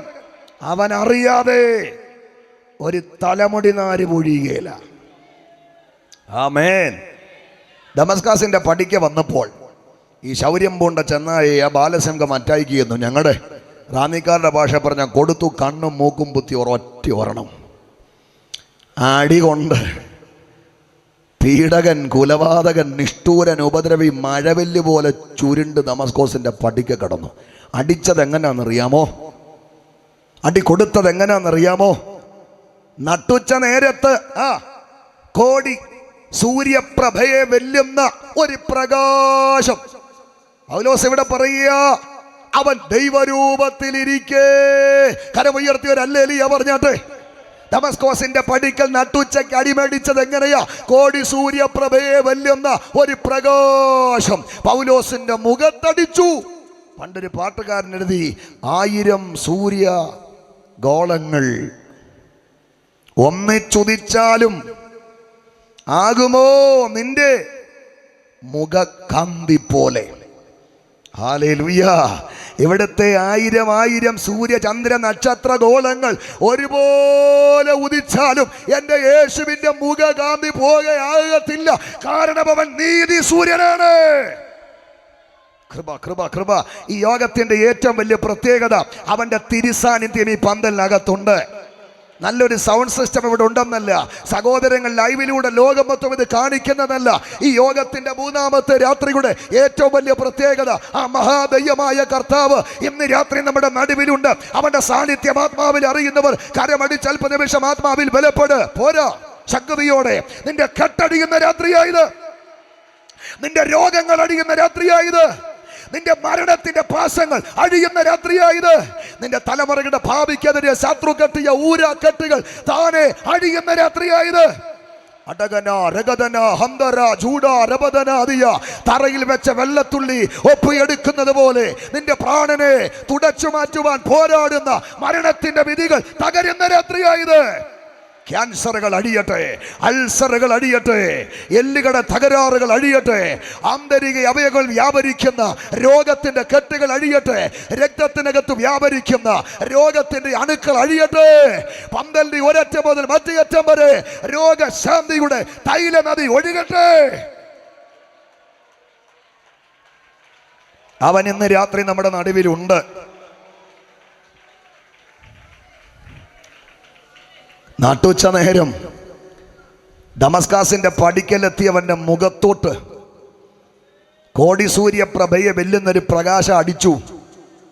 പ്രകാശകിരണത്തിന്റെ പ്രത്യാഘാതത്തിൽ ആ വെളിച്ചത്തിന്റെ പ്രഭയിൽ പിടിച്ചു നിൽക്കാൻ കഴിയാത്തവൻ കുതിരപ്പുറത്തുനിന്ന് പൊത്തോന്ന് താഴെ വീണ് മഴവില്ല് പോലെ വളഞ്ഞ് ദമസ്കാസിന്റെ പടിക്ക് കടക്കുമ്പോൾ ആ ഉദിച്ച പ്രകാശത്തിന്റെ മറവിൽ നിന്നും ഒരു ഒറ്റ വിളിയ, ശൗലേ ശൗലേ. ഇല്ലായ്മയിൽ നിന്നും സകലത്തെയും ഉളവാക്കാൻ കരുത്തുള്ളവന്റെ ശബ്ദം ദമസ്കോസിൽ മുഴങ്ങി, ശൗലേ ശൗലേ. ആ വിളിയുടെ പുറകെ ഒരു ചോദ്യം, വിളിയുടെ അകമ്പടിയിൽ ഒരു ചോദ്യം, നീ എന്നെ ഉപദ്രവിക്കുന്നത്? ഇതിനകത്ത് നിങ്ങളൊരു സ്വോത്രം പറയുമെന്നാ ഞാൻ ചിന്തിച്ചേ. ശൗലേ ശൗലേ എന്ന് വിളിച്ചിട്ട് തമ്പുരാൻ ചോദിക്കുക, നീ ആ പാവങ്ങളെ, പൈസ ഇല്ലാത്ത, ആൾബലമില്ലാത്ത, എന്ത് ചെയ്താലും നിന്ന് കൊള്ളുന്ന ആ ക്ഷമയുള്ള സാധുക്കളെ നീ ഉപദ്രവിക്കുന്നത് എന്തെന്നല്ല ചോദിച്ചത്. അടിച്ച താഴെയിട്ടിട്ട് തമ്പുരാൻ ചോദിക്കുക, നീ എന്നെ ഉപദ്രവിക്കുന്നത് എന്ത്? ഇവിടെയാണ് ദൈവത്തിന്റെ മക്കളും ദൈവമായിട്ടുള്ള ബന്ധത്തിന്റെ ആഴം. നീ ഒറ്റയ്ക്കല്ല, നീ അനാഥയല്ല, നീ അനാഥനല്ല. നിനക്ക് വേണ്ടി ചോദിക്കാൻ ഇന്ന് രാത്രി ഒരു ഉടമസ്ഥൻ ഉണ്ടെന്ന് ഉറപ്പുള്ളവർ അല്പനിമിഷം കരങ്ങൾ അടിച്ച്, അല്പമിനിറ്റുകൾ കരങ്ങൾ അടിച്ച് ശക്തിയോട്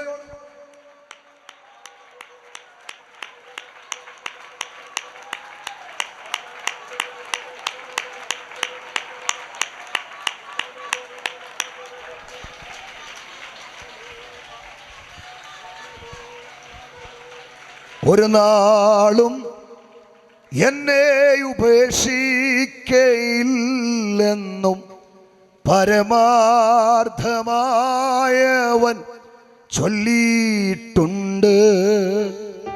ഒരു നാളും എന്നെ ഉപേക്ഷിക്കയില്ലെന്നും പരമാർത്ഥമായവൻ ചൊല്ലിയിട്ടുണ്ട്. ആകാശം ഭൂമിയും ആകെയൊഴിഞ്ഞാലും ആയവൻ വാക്കിന്നു ഭേദമില്ല. ആകാശം ഭൂമിയും ആകെ ഒഴിഞ്ഞാലും ആയവൻ വാക്കിന്നു ഭേദമില്ല. ഒരു നാളും ഞാൻ നിങ്ങളെ അനാഥരായി വിടുകയില്ല. ലോകാവസാനത്തോളം എല്ലാ നാളും ഞാൻ നിങ്ങളോട് കൂടെ ഉണ്ടെന്ന് തന്റെ ജനത്തെ നോക്കി വാഗ്ദത്തം ചെയ്തവൻ തന്റെ ജനത്തെ ആക്രമിക്കാൻ അരമുറുക്കി അധികാരപത്രവുമായി ദമസ്കോസിന്റെ പടിക്കൽ ഒരുവൻ എത്തിയപ്പോൾ അവൻ ചോദിക്കുക, നീ എന്നെ ഉപദ്രവിക്കുന്നത് എന്ത്? നമ്മൾ അനാഥരല്ല. ഉറപ്പുണ്ടെങ്കിൽ ആമേൻ പറഞ്ഞു. പ്രതിസന്ധികളിൽ നീ ഒറ്റയ്ക്കല്ല, കഷ്ടതകളിൽ നീ ഒറ്റയ്ക്കല്ല, വേദനകളിൽ നീ ഒറ്റയ്ക്കല്ല. ലോകം മുഴുവൻ നിനക്കെതിരായി നിന്നാലും നീ ഒറ്റയ്ക്കല്ല. നിന്നെ വിളിച്ചവൻ ഇന്ന് രാത്രി നിന്റെ കൂടെയുണ്ട്. അവൻ നിന്റെ കയ്യെ പിടിച്ചിട്ടുണ്ടെന്ന് മാത്രമല്ല, അവൻ നിന്നെ നെഞ്ചോട് ചേർത്ത് വെച്ചിട്ടുണ്ടെന്ന് മാത്രമല്ല, അവന്റെ ഉള്ളം കയ്യിൽ നിന്നെ പച്ച കുത്തി വെച്ചിരിക്കുകയോ.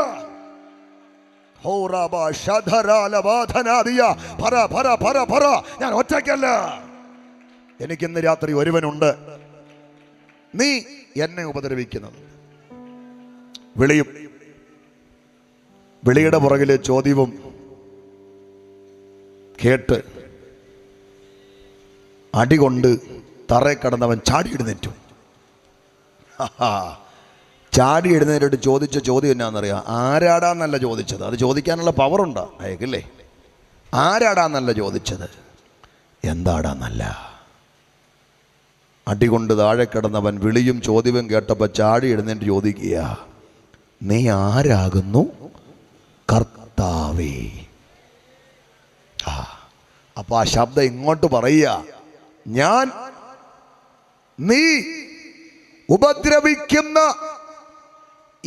നസ്രയനായ യേശു. അത്രേ കരങ്ങൾ ഉയർത്തി അത്യുച്ചത്തിൽ ഹല്ലേലൂയ പറഞ്ഞേ. അപ്പൊ നസ്രയനായ ഫീഡ്ബാക്ക് താങ്ക് യു. നിങ്ങൾ നല്ലപോലെ വർക്ക് ചെയ്യുന്നുണ്ട്. ഞങ്ങൾ ഈ മറ്റ് ടെൻഷനൊന്നും ഇല്ലാതെ പ്രസംഗിക്കുന്നത് ഈ തെക്കൻ തിരുവിതാംകൂറിൽ വരുമ്പോഴാണ്. എത്ര സുന്ദരമാണെന്നറിയാമോ നിങ്ങളുടെ സിസ്റ്റം വർക്ക്. ഞാൻ അങ്ങ് അഭിനന്ദിക്കുക. ഹല്ലേലൂയ. നീ ഉപദ്രവിക്കുന്ന യേശു. അപ്പൊ നസ്രയനായ യേശുവിനെ കണ്ടു. എവിടെ വെച്ചാ കണ്ടത്? പറ. ദമസ്കാസിന്റെ എങ്ങനെയാ കണ്ടത്? കോടി സൂര്യപ്രഭയെ വെല്ലുന്ന ഒരു പ്രകാശമായി. ദൈവമാരാ? അമർത്യത ഉള്ളവൻ, അടുത്തുകൂടാത്ത വെളിച്ചത്തിൽ വസിക്കുന്നവൻ. അടുത്തുകൂടാത്ത വെളിച്ചത്തിൽ വസിക്കുന്നവനെ കോടി സൂര്യപ്രഭയെ വെല്ലുന്ന പ്രകാശമായി ദമസ്കോസിൽ കണ്ടവൻ, കേട്ടവൻ. പിന്നീട് എഴുതി വെക്കുക, ദൈവരൂപത്തിൽ ഇരിക്കേ. ഹല്ലേലൂയ എന്ന് പറഞ്ഞാൽ ദൈവമായിരിക്കെ. ഈ ലോകത്തിൽ മനുഷ്യനായി ഇറങ്ങി വന്ന യേശുക്രിസ്തു ദൈവമായിരുന്നു, ദൈവമാണ്. യേശുക്രിസ്തുവിനെ പ്രവാചകനായി, മധ്യസ്ഥനായി, മനുഷ്യനായി, കേവലം ഒരു ഐതിഹ്യമായി മാത്രമൊക്കെ കാണുന്നവരുണ്ട്. അവരോട് വ്യക്തിപരമായി എനിക്ക് വിദ്വേഷമൊന്നുമില്ല. അവനെ പ്രവാചകനായി മാത്രം കാണുന്നവരോട്, പ്രവാചകനാണവൻ, പക്ഷെ പ്രവാചകൻ മാത്രമല്ല. അവനെ മധ്യസ്ഥനായി മാത്രം കാണുന്നവരോട്, ഏക മധ്യസ്ഥനാണവൻ, പക്ഷെ മധ്യസ്ഥൻ മാത്രമല്ല. അവനെ മനുഷ്യനായി കാണുന്നവരോട്, വേഷത്തിൽ മനുഷ്യനായി വിളങ്ങിയവനാ, പക്ഷെ അവൻ മനുഷ്യനല്ല. അവനെ കേവലം ഒരു ഐതിഹ്യമായി കാണുന്നവരോട്, അവനെ കുറിച്ചുള്ള നിങ്ങളുടെ അറിവുകേട് മാത്രമാണ്. യേശു ആരാണെന്ന് അറിയണമെങ്കിൽ അവന്റെ വായിലെ വാക്കൊന്ന് പരിശോധിച്ചാൽ മതി. ഏറെ പറയുന്നില്ല. ഈ ലോകത്തിൽ വന്നിട്ട് പലത് പറഞ്ഞു. അതിൽ ഒരെണ്ണം പറയാ, ഞാൻ തന്നെ വഴിയും സത്യവും ജീവനുമാണ്. ഒരുവൻ രക്ഷകനാകണമെങ്കിൽ, ഒരുവൻ ആരാധനാകണമെങ്കിൽ, ഒരുവൻ വിമോചകനാകണമെങ്കിൽ, ഒരുവൻ ദൈവമാകണമെങ്കിൽ അവൻ വഴിയാകണം, സത്യമാകണം, ജീവനാകണം. ഇത് മൂന്നും ഞാനാണെന്ന് യേശു ലോകത്തെ നോക്കി പറഞ്ഞെങ്കിൽ അവൻ പ്രവാചകൻ മാത്രമല്ല, മധ്യസ്ഥൻ മാത്രമല്ല, മനുഷ്യൻ മാത്രമല്ല, അവൻ ആരാധനയ്ക്ക് യോഗ്യനായ ദൈവമാണ്. അവനെ ദൈവമെന്ന് കണ്ട് വിശ്വസിച്ച് അവന് വേണ്ടി ഹൃദയം തുറക്കാൻ ഇന്ന് രാത്രി ആരുണ്ട്? ഇതാ രക്ഷാ ദിവസം, ഇതാ സുപ്രസാദകാലം. ഹല്ലേലൂയ. അപ്പോൾ വെളിച്ചത്തിൽ കണ്ടവനെ ആ ഒരു എക്സ്പീരിയൻസിൽ പൗലോസ് എഴുതുക, അവിടുന്ന് ദൈവരൂപത്തിൽ ഇരിക്കെ. പാപിയെ രക്ഷിപ്പാൻ, ദൈവത്തെ വെളിപ്പെടുത്താൻ ഈ ലോകത്തിൽ വന്നത് എങ്ങനെയാ? ദൈവരൂപത്തിലിരിക്കെ ദൈവത്തോടുള്ള സമത്വം മുറുകെ പിടിച്ചു കൊള്ളണമെന്ന് വിചാരിക്കാതെ ദാസരൂപം എടുത്ത് മനുഷ്യ സാദൃശ്യത്തിലായി തന്നെത്താൻ ഒഴിച്ച് വേഷത്തിൽ മനുഷ്യനായി വിളങ്ങി, തന്നെത്താൻ താഴ്ത്തി മരണത്തോളം, ക്രൂസിലെ മരണത്തോളം തന്നെ അനുസരണമുള്ളവനായി തീർന്നു. അങ്ങനായി ലോകത്തിലേക്ക് വന്നത്. പാപിയെ രക്ഷിപ്പാൻ യേശു ലോകത്തിൽ വന്നത് എങ്ങനെയാ? എന്തെല്ലാം മാറ്റിവെച്ചാ ഈ ലോകത്തിലോട്ട് വന്നത്? ഹല്ലേലൂയ. നമ്മെ രക്ഷിപ്പാൻ എന്തെല്ലാം വെടിഞ്ഞാണ് അവിടുന്ന് ലോകത്തിൽ വന്നത്? ഒരു സ്തോത്രം പറഞ്ഞാട്ടെ. എങ്ങനെ അവനെ സ്തുതിക്കാതിരിക്കൂല്ലേ? എങ്ങനെയാ ഈ ലോകത്തിലേക്ക് വന്നത്? ഒന്ന്, ദൈവത്തോടുള്ള സമത്വം മുറുകെ പിടിക്കാതെ. രണ്ട്, ദാസരൂപമെടുത്ത്. മൂന്ന്, മനുഷ്യ സാദൃശ്യത്തിലായി. 4, തന്നെത്താൻ ഒഴിച്ച്. 5, വേഷത്തിൽ മനുഷ്യനായി. 6, തന്നെത്താൻ താഴ്ത്തി. ദൈവത്തെ വെളിപ്പെടുത്താനും പാപിയെ രക്ഷിപ്പാനുമാണ് കർത്താവായ യേശുക്രിസ്തു ലോകത്തിൽ ജനിച്ചതെങ്കിലേ അവസാന ഘട്ടം എങ്ങനെയാ ലോകത്തിൽ ജനിച്ചത് കേട്ടേ? 1, ദൈവത്തോടുള്ള സമത്വം മുറുകെ പിടിക്കാതെ ജനിച്ചു. 2, ദാസരൂപമെടുത്തവനായി ജനിച്ചു. 3, മനുഷ്യ സാദൃശ്യത്തിലായി ജനിച്ചു. 4, തന്നെത്താൻ ഒഴിച്ചവനായി ജനിച്ചു. 5, വേഷത്തിൽ മനുഷ്യനായി വിളങ്ങി ജനിച്ചു. 6, തന്നെത്താൻ താഴ്ത്തിയവനായി ജനിച്ചു. 6 ഹല്ലേലൂയ പറയേണ്ടത് ഉച്ചത്തിൽ ഒരെണ്ണം പറഞ്ഞാൽ മതി. ബാക്കി 5 എണ്ണവും മുമ്പിലത്തെ 2 എണ്ണവും പിടിച്ചു വെച്ചേക്കണം. അവസാനം തീർത്ത് പറയണം.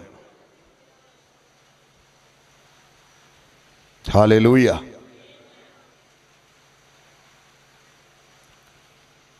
ഇത് എല്ലാം കൂടെ ചേർത്ത് രണ്ട് കാര്യം ഞാൻ പറയാം. എങ്ങനെയാണ് ജനിച്ചത്? ഈ 6 കൂടെ ചേർത്ത് അതിൻ്റെ സത്ത് രണ്ടെണ്ണമായിട്ട് പറയാം. തന്നെത്താൻ ഒഴിച്ചവനായി വേഷത്തിൽ മനുഷ്യനായി തന്നെത്താൻ ഒഴിച്ചവനായി വേഷത്തിൽ മനുഷ്യനായി വിളങ്ങി എന്ന് പറഞ്ഞു. എങ്ങനെയായി യേശു ലോകത്തിൽ ജനിച്ചത്? തന്നെത്താൻ അല്ല, താഴ്ത്തില്ല, തന്നെത്താൻ ഒഴിച്ചവനായി വേഷത്തിൽ മനുഷ്യനായി വിളങ്ങി. ഇത് പറയാൻ എനിക്ക് 2 മണിക്കൂർ ഇവർ തരണം, പക്ഷെ നാളെയും കൂടെ ഉള്ളതുകൊണ്ട് എനിക്ക് ആശ്വാസമുണ്ട്. തന്നെത്താൻ ഒഴിച്ചവനായി, അത് പറഞ്ഞ് ഞാൻ പ്രാർത്ഥിക്കാൻ പോകുകയാ.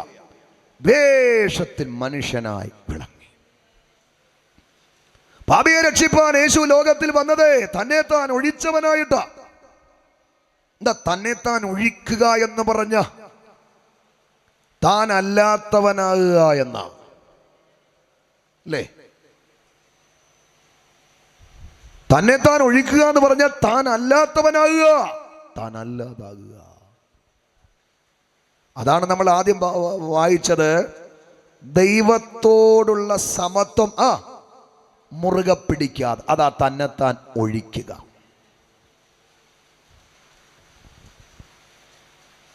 മറ്റൊരു മലയാളം, ഗാംഭീര്യ പരിവേഷങ്ങളെല്ലാം മാറ്റി. ഗ്രീക്കിലൊരു പദമുണ്ട്, കീനോസ്. കീനോസ് എന്ന വാക്കിന്റെ അർത്ഥം ഒഴിഞ്ഞവനായി, ശൂന്യനായി. പാപിയെ രക്ഷിപ്പാൻ മഹാദൈവമായ ക്രിസ്തു എങ്ങനെയാ ലോകത്തിൽ ജനിച്ചത്? ഗാംഭീര്യ പരിവേഷങ്ങളെല്ലാം മാറ്റി ഒഴിഞ്ഞവനായി, ശൂന്യനായി ഈ ലോകത്തിൽ ജനിച്ചു. ഞാൻ ചോദിച്ചോട്ടെ, കർത്താവിനെ ഗാംഭീര്യ പരിവേഷത്തോടെ മഹത്വത്തോടെ കണ്ട ആരേലും ഉണ്ടോ? ഉറങ്ങി കൈവക്കല്ലേ. യേശുവിനെ മഹത്വത്തോടെ കണ്ട ആരേലും ഉണ്ടോ? ഒറ്റയോർണ്ണമില്ല. 30 വർഷമായി, ഇല്ല 33 വർഷമായി ഞാൻ എൻ്റെ യേശുവിനെ പ്രസംഗിക്കുന്നു. 12 വയസ്സിൽ ആരംഭിച്ച പ്രസംഗ, 33 വർഷമായി ഞാൻ തുടരുകയായി പ്രസംഗം. 33 വർഷമായി അവനെ പ്രസംഗിക്കുന്നു. അവന്റെ സാന്നിധ്യം അനുഭവിക്കുന്നു, കരുതൽ അനുഭവിക്കുന്നു, കൃപ അനുഭവിക്കുന്നു. പക്ഷെ ഇതുവരെ ഞാൻ അവനെ കണ്ടിട്ടില്ല. എൻ്റെ ഈ കണ്ണുകൊണ്ട് അവനെ കാണാൻ പറ്റത്തില്ല. പക്ഷെ എൻ്റെ അകത്തൊരു പ്രത്യാശയുണ്ട്, ഒരിക്കൽ ഞാൻ അവനെ കാണും. അന്യന്റെ കണ്ണുകൊണ്ടല്ല, സ്വന്തം കണ്ണാൽ അവനെ ഞാൻ കാണും. ആ പ്രത്യാശയുള്ള ഒരു ഹല്ലേലൂയ പറഞ്ഞാട്ടെ. ആ മഹൽ സമ്മേളന ദിനം എത്ര സുന്ദരമായില്ലേ. ഞാനൊരു യാത്ര കഴിഞ്ഞ് ഒരു 15 ദിവസങ്ങൾക്ക് ശേഷം വീട്ടിൽ വന്നു. എന്നെ സ്വീകരിക്കാൻ എൻ്റെ ഭാര്യയും മക്കളും വന്നു. 2 വയസ്സുള്ളൊരു മോള് എനിക്കുണ്ട്. അന്ന് അവൾക്ക് 2 വയസ്സായില്ല, 1.25 വയസ്സായതേ ഉള്ളൂ. ഞാൻ എയർപോർട്ടിൽ നിന്ന് ഇറങ്ങി ഓടി വരുമ്പോൾ, നടന്നു വരുമ്പോൾ 2 വയസ്സുള്ള മോള് 15 ദിവസത്തെ കാത്തിരിപ്പിന് ശേഷം എന്നെ കാണാൻ ഓടി വന്ന് ഒറ്റ ജമ്പിന് അവളെൻ്റെ തോളിലിരുന്നു. എൻ്റെ കഴുത്താൽ ഇറുക്കി അങ്ങ് പിടിച്ചു. 15 ദിവസങ്ങൾക്ക് ശേഷം അപ്പനെ കണ്ടപ്പോൾ ആ മോഹയുടെ ആഹ്ലാദം വിശദീകരണങ്ങൾക്ക് അപ്പുറമാണെങ്കിലോ, ലോകസ്ഥാപനങ്ങൾക്ക് മുമ്പ് അമ്മയുടെ ഉദരത്തിൽ ഭിന്നാകാരമാകും മുമ്പ് നമ്മെ മെടഞ്ഞ സർവശക്തനായ ദൈവത്തെ അന്യന്റെ കണ്ണുകൊണ്ടല്ല, സ്വന്തം കണ്ണാൽ കാണുന്ന ആ മനോഹരമായ ദിവസം ആത്മാവിൽ ദർശിക്കുന്ന ദൈവമക്കൾ ഇന്ന് രാത്രി ഈ പന്തലുണ്ടെങ്കിൽ എങ്ങനെ കൈയടിക്കാതിരിക്കാൻ പറ്റും? എങ്ങനെ ആരാധിക്കാതിരിക്കാൻ പറ്റും?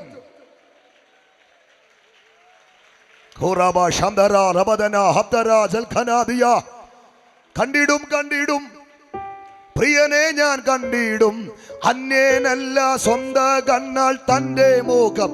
ചേർന്ന് പാടാം. കണ്ടിടും. കൈകളെല്ലാം അടിച്ച്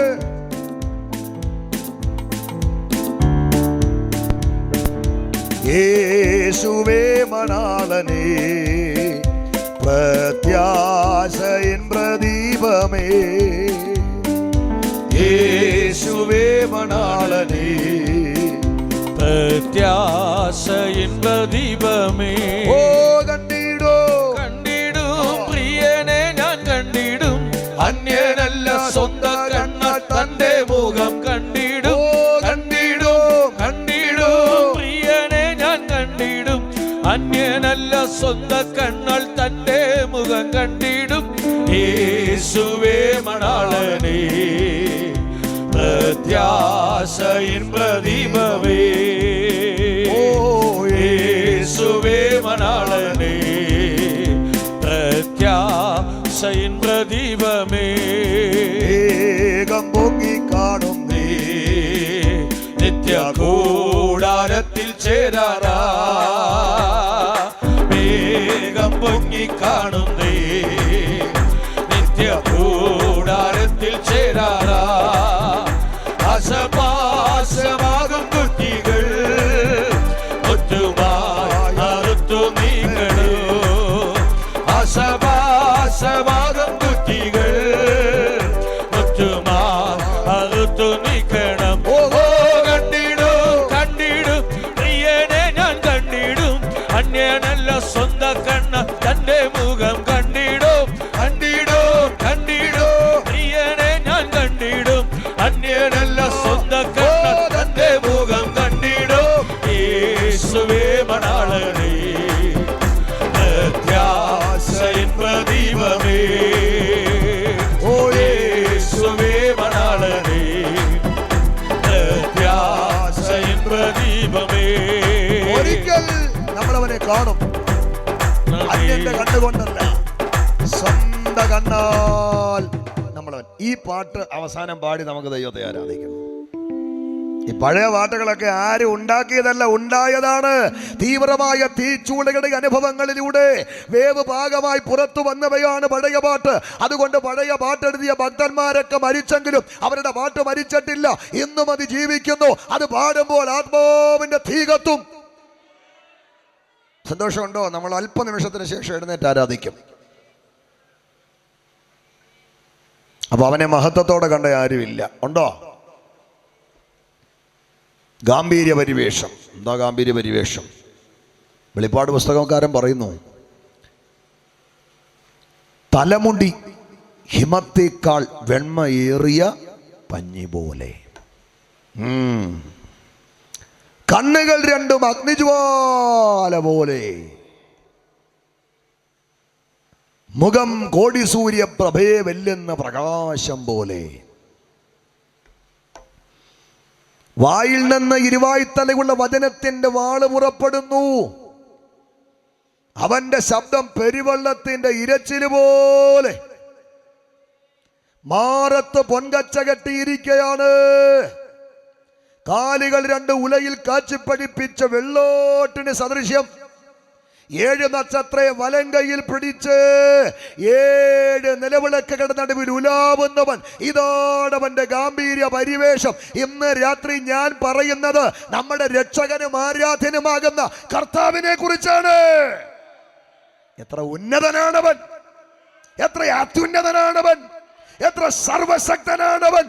അവന്റെ മഹത്വത്തിന്റെ ഗാംഭീര്യം, അവന്റെ വ്യക്തിത്വത്തിന്റെ ഗാംഭീര്യം, അവന്റെ ദൈവത്വത്തിന്റെ ഗാംഭീര്യം, അവന്റെ ശക്തിയുടെ ഗാംഭീര്യം ഇന്ന് രാത്രി വിശദീകരിപ്പാൻ എനിക്ക് വാക്കുകൾ കിട്ടുന്നില്ല.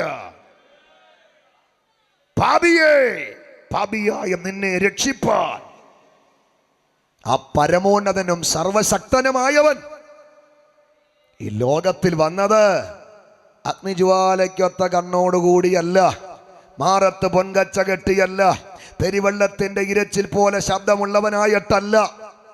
ഹല്ലേലൂയ. ഉലയിൽ ചുട്ടുപഴിപ്പിച്ച വെള്ളോട്ടിന്റെ കാലുള്ളവനായിട്ടല്ല, 7 നക്ഷത്രം വലങ്കയിൽ പിടിച്ചല്ല.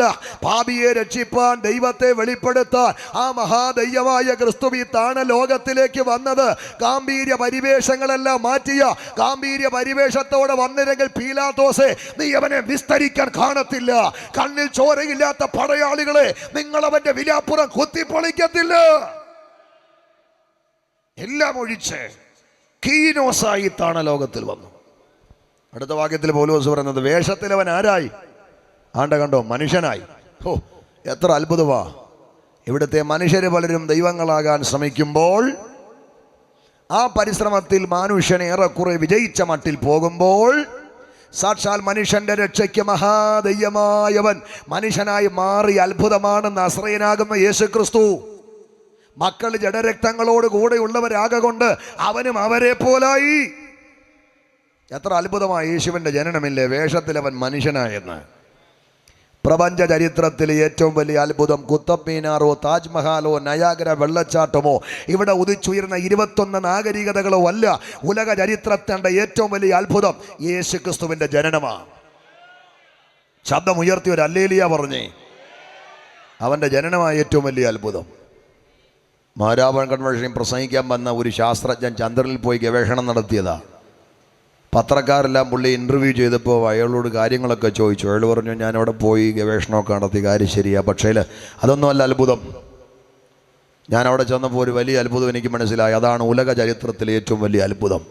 എന്നിട്ട് പുള്ളി പറയുക, ഇവിടെ നിന്ന് മേപ്പോട്ട് നോക്കിയാൽ ആ കാണുന്ന ചന്ദ്രനെയും ചന്ദ്രനേക്കാൾ വലിപ്പമുള്ള ഈ ഭൂമിയെയും ഭൂമിയേക്കാൾ 10,000 മടങ്ങ് വലിപ്പമുള്ള സൂര്യനെയും സൂര്യനേക്കാൾ 10,000 മടങ്ങ് വലിപ്പമുള്ള നക്ഷത്രജാലങ്ങളെയും എന്ന് വേണ്ട ചരാചര നിബദ്ധമായ സകല പ്രപഞ്ചത്തെയും ഉളവാകട്ടെ എന്ന ഒറ്റ വാക്കിൽ ഉളവാക്കിയ സൃഷ്ടാവും സർവശക്തനും പരമകാരുണികനുമാകുന്ന ദൈവം പാപത്തിൽ ആണ്ടുപോയ തൻ്റെ സൃഷ്ടിയായ മനുഷ്യനെ രക്ഷിപ്പാൻ ഈ താണ ലോകത്തിലൊരു മനുഷ്യനായി അവതരിച്ചതാണ് ലോകത്തിലെ ഏറ്റവും വലിയ അത്ഭുതം. ആ അത്ഭുതമാണ് യേശുക്രിസ്തു. അതുകൊണ്ട് ശബ്ദസീമയിൽ ഞങ്ങളെ ശ്രമിക്കുന്ന മിത്രമേ, യേശുവിനെ ഒരു പ്രവാചകനായി മാത്രം കാണല്ലേ, മധ്യസ്ഥനായി മാത്രം കാണല്ലേ, മനുഷ്യനായി മാത്രം കാണല്ലേ, ഐതിഹ്യമായി മാത്രം കാണല്ലേ. പാപിയായ നിന്നെ രക്ഷിപ്പാൻ നിനക്ക് വേണ്ടി നിന്നെ പോലെ നിന്റെ ഭോജനത്തിന് ഇറങ്ങി വന്ന നിന്റെ രക്ഷകനായ യേശുക്രിസ്തു. നിനക്ക് രക്ഷ ക്രിസ്തുവിലൂടെ മാത്രമാണ്, മറ്റൊരുത്തണിലും രക്ഷയില്ല.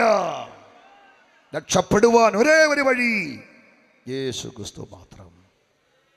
വേഷത്തിൽ മനുഷ്യനെ വേഗം നിർത്തട്ടെ. വേഷത്തിൽ മനുഷ്യനായി വിളങ്ങി. എന്തിനാണ് യേശുവായ ദൈവമായ കർത്താവ് വേഷത്തിൽ മനുഷ്യനായത്?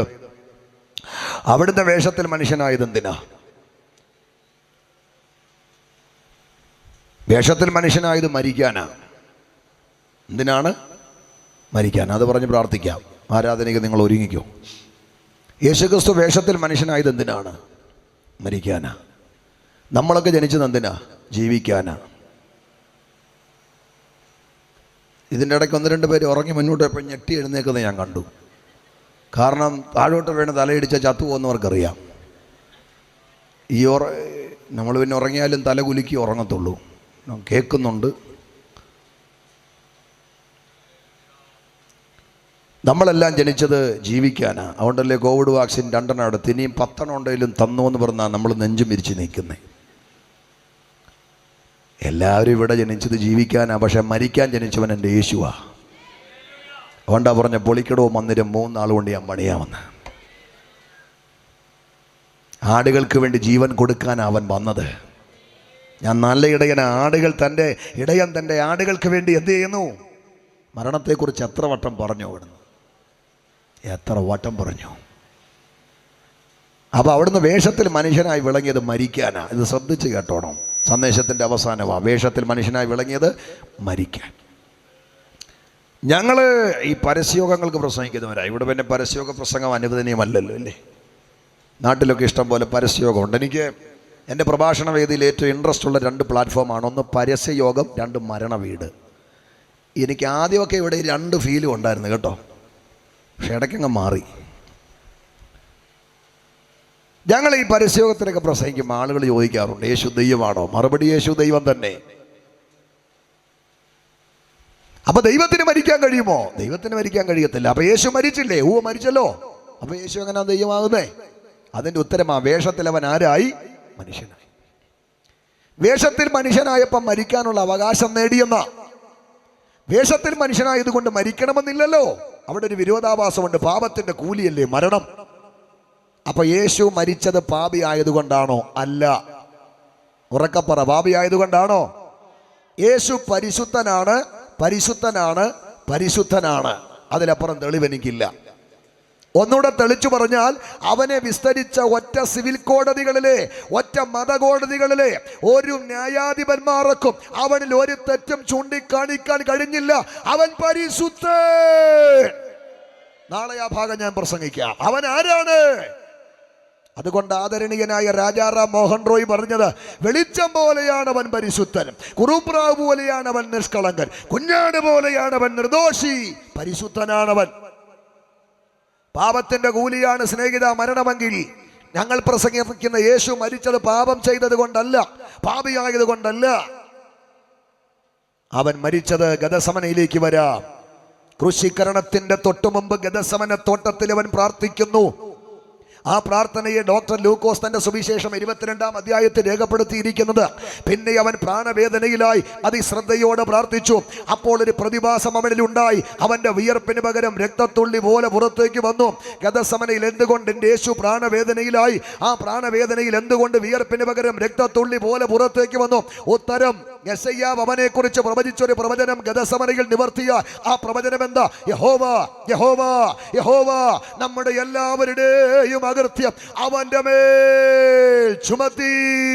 പാപത്തിന്റെ ശമ്പളമാണ് മരണമെങ്കിൽ പാപം ദൈവത്തിന്റെ സൃഷ്ടിയായ മനുഷ്യനെ നിത്യമരണമാകുന്ന നരകത്തിലേക്ക് കൊണ്ടുപോകാതിരിക്കേണ്ടതിന് സകല മനുഷ്യന്റെയും പാപം ഗെത്സമനയിൽ അവൻ ഏറ്റെടുത്തു. പാപിയെ രക്ഷിപ്പാനാണ് അവൻ ജനിച്ചതെങ്കിൽ പാപിയെ നിന്റെ രക്ഷയ്ക്ക് എന്താണ് അവൻ ചെയ്തത്? നിന്റെ പാപം അവൻ ഏറ്റെടുത്തു. പാപത്തിന്റെ ഭാരത്താൽ പുളയുന്ന, പാപത്തിന്റെ ഭാരത്താൽ നീറിപ്പിടയുന്ന, പാപത്തിന്റെ വിടുപ്പ് ചുമ്മി ജീവിതത്തിന്റെ ബന്ധാവില് ഉടഞ്ഞ പാത്രം പോലെ തകർന്ന ആരെങ്കിലും ഉണ്ടോ? നിന്നെ വലയ്ക്കുന്ന ജന്മകർമ്മ പാപത്തിന്റെ വിമോചനത്തിന് എങ്ങും പോകണ്ട, ആരെയും കാണണ്ട, ശരീരം മുറിക്കണ്ട, കർമ്മങ്ങൾ ചെയ്യണ്ട, ആണ്ട് കാത്തിരിക്കണ്ട. നിന്റെ പാപത്തെ മുഴുവൻ നീ ജനിക്കുമ്പം ഏറ്റെടുത്ത ഒരുവനുണ്ട്. അത് ഞങ്ങൾ പ്രസംഗിക്കുന്ന കർത്താവായ യേശുക്രിസ്തുവാണ്. അവനിലൂടെ ഇന്ന് രാത്രി പാപത്തിന് മോചനമുണ്ട്. സകല മനുഷ്യന്റെയും പാപം അവൻ ഏറ്റെടുത്തു. പാപത്തിന്റെ ശമ്പളമാണ് മരണമെങ്കിൽ പാപം ദൈവത്തിന്റെ സൃഷ്ടിയായ മനുഷ്യനെ നിത്യമരണമാകുന്ന നരകത്തിലേക്ക് കൊണ്ടുപോകാതിരിക്കേണ്ടതിന് സകല മനുഷ്യന്റെയും പാപം അവൻ ഏറ്റെടുത്തു. ഹല്ലേലൂയ. പാപമേറ്റെടുത്തവൻ, പടയാളികളാൽ പിടിക്കപ്പെട്ടവൻ, അവിടുന്ന് വലിച്ചിടയ്ക്കപ്പെട്ട് സിവിൽ മതകോടതികൾ 5 അവനെ വിസ്തരിച്ച് ഒറ്റ കോടതികളുടെ ഒരു ന്യായാധിപന്മാർക്കും അവന് തെറ്റ് ചൂണ്ടിക്കാണിക്കാൻ പറ്റിയില്ല. അവരെല്ലാം പറഞ്ഞു കുറ്റമൊന്നുമില്ല. പീലാത്തോസ് അവനെ വിസ്തരിച്ചു. പീലാത്തോസും പറഞ്ഞു കുറ്റമൊന്നുമില്ല. ഒടുക്കം പീലാത്തോസ് മാറുകൊണ്ടവനെ അടിപ്പാൻ ഏൽപ്പിച്ചു. പീലാത്തോസിൻ്റെ വിധി പ്രകാരം ഗബതയുടെ കൽത്തളത്തിലേക്ക് അവനെ കൊണ്ടുവന്ന് ഗബതയുടെ കൽത്തളത്തിൽ നന്മ ചെയ്ത നാഥൻ്റെ പൊൻകരം ഇരുമ്പ് വളയത്തിൽ ചേർത്ത് കെട്ടി കാല് പുറമോട്ട് വലിച്ചിട്ട് ചമ്മട്ടിയും ചാട്ടവാറും ചുഴറ്റി കണ്ണിൽ ചോരയില്ലാത്ത പടയാളി പരീക്ഷകൾ ഒന്ന് കുറയെ 40 അടി അടിക്കുമ്പോൾ പുറമുഴവ് ചാല് പോലെ കീറി.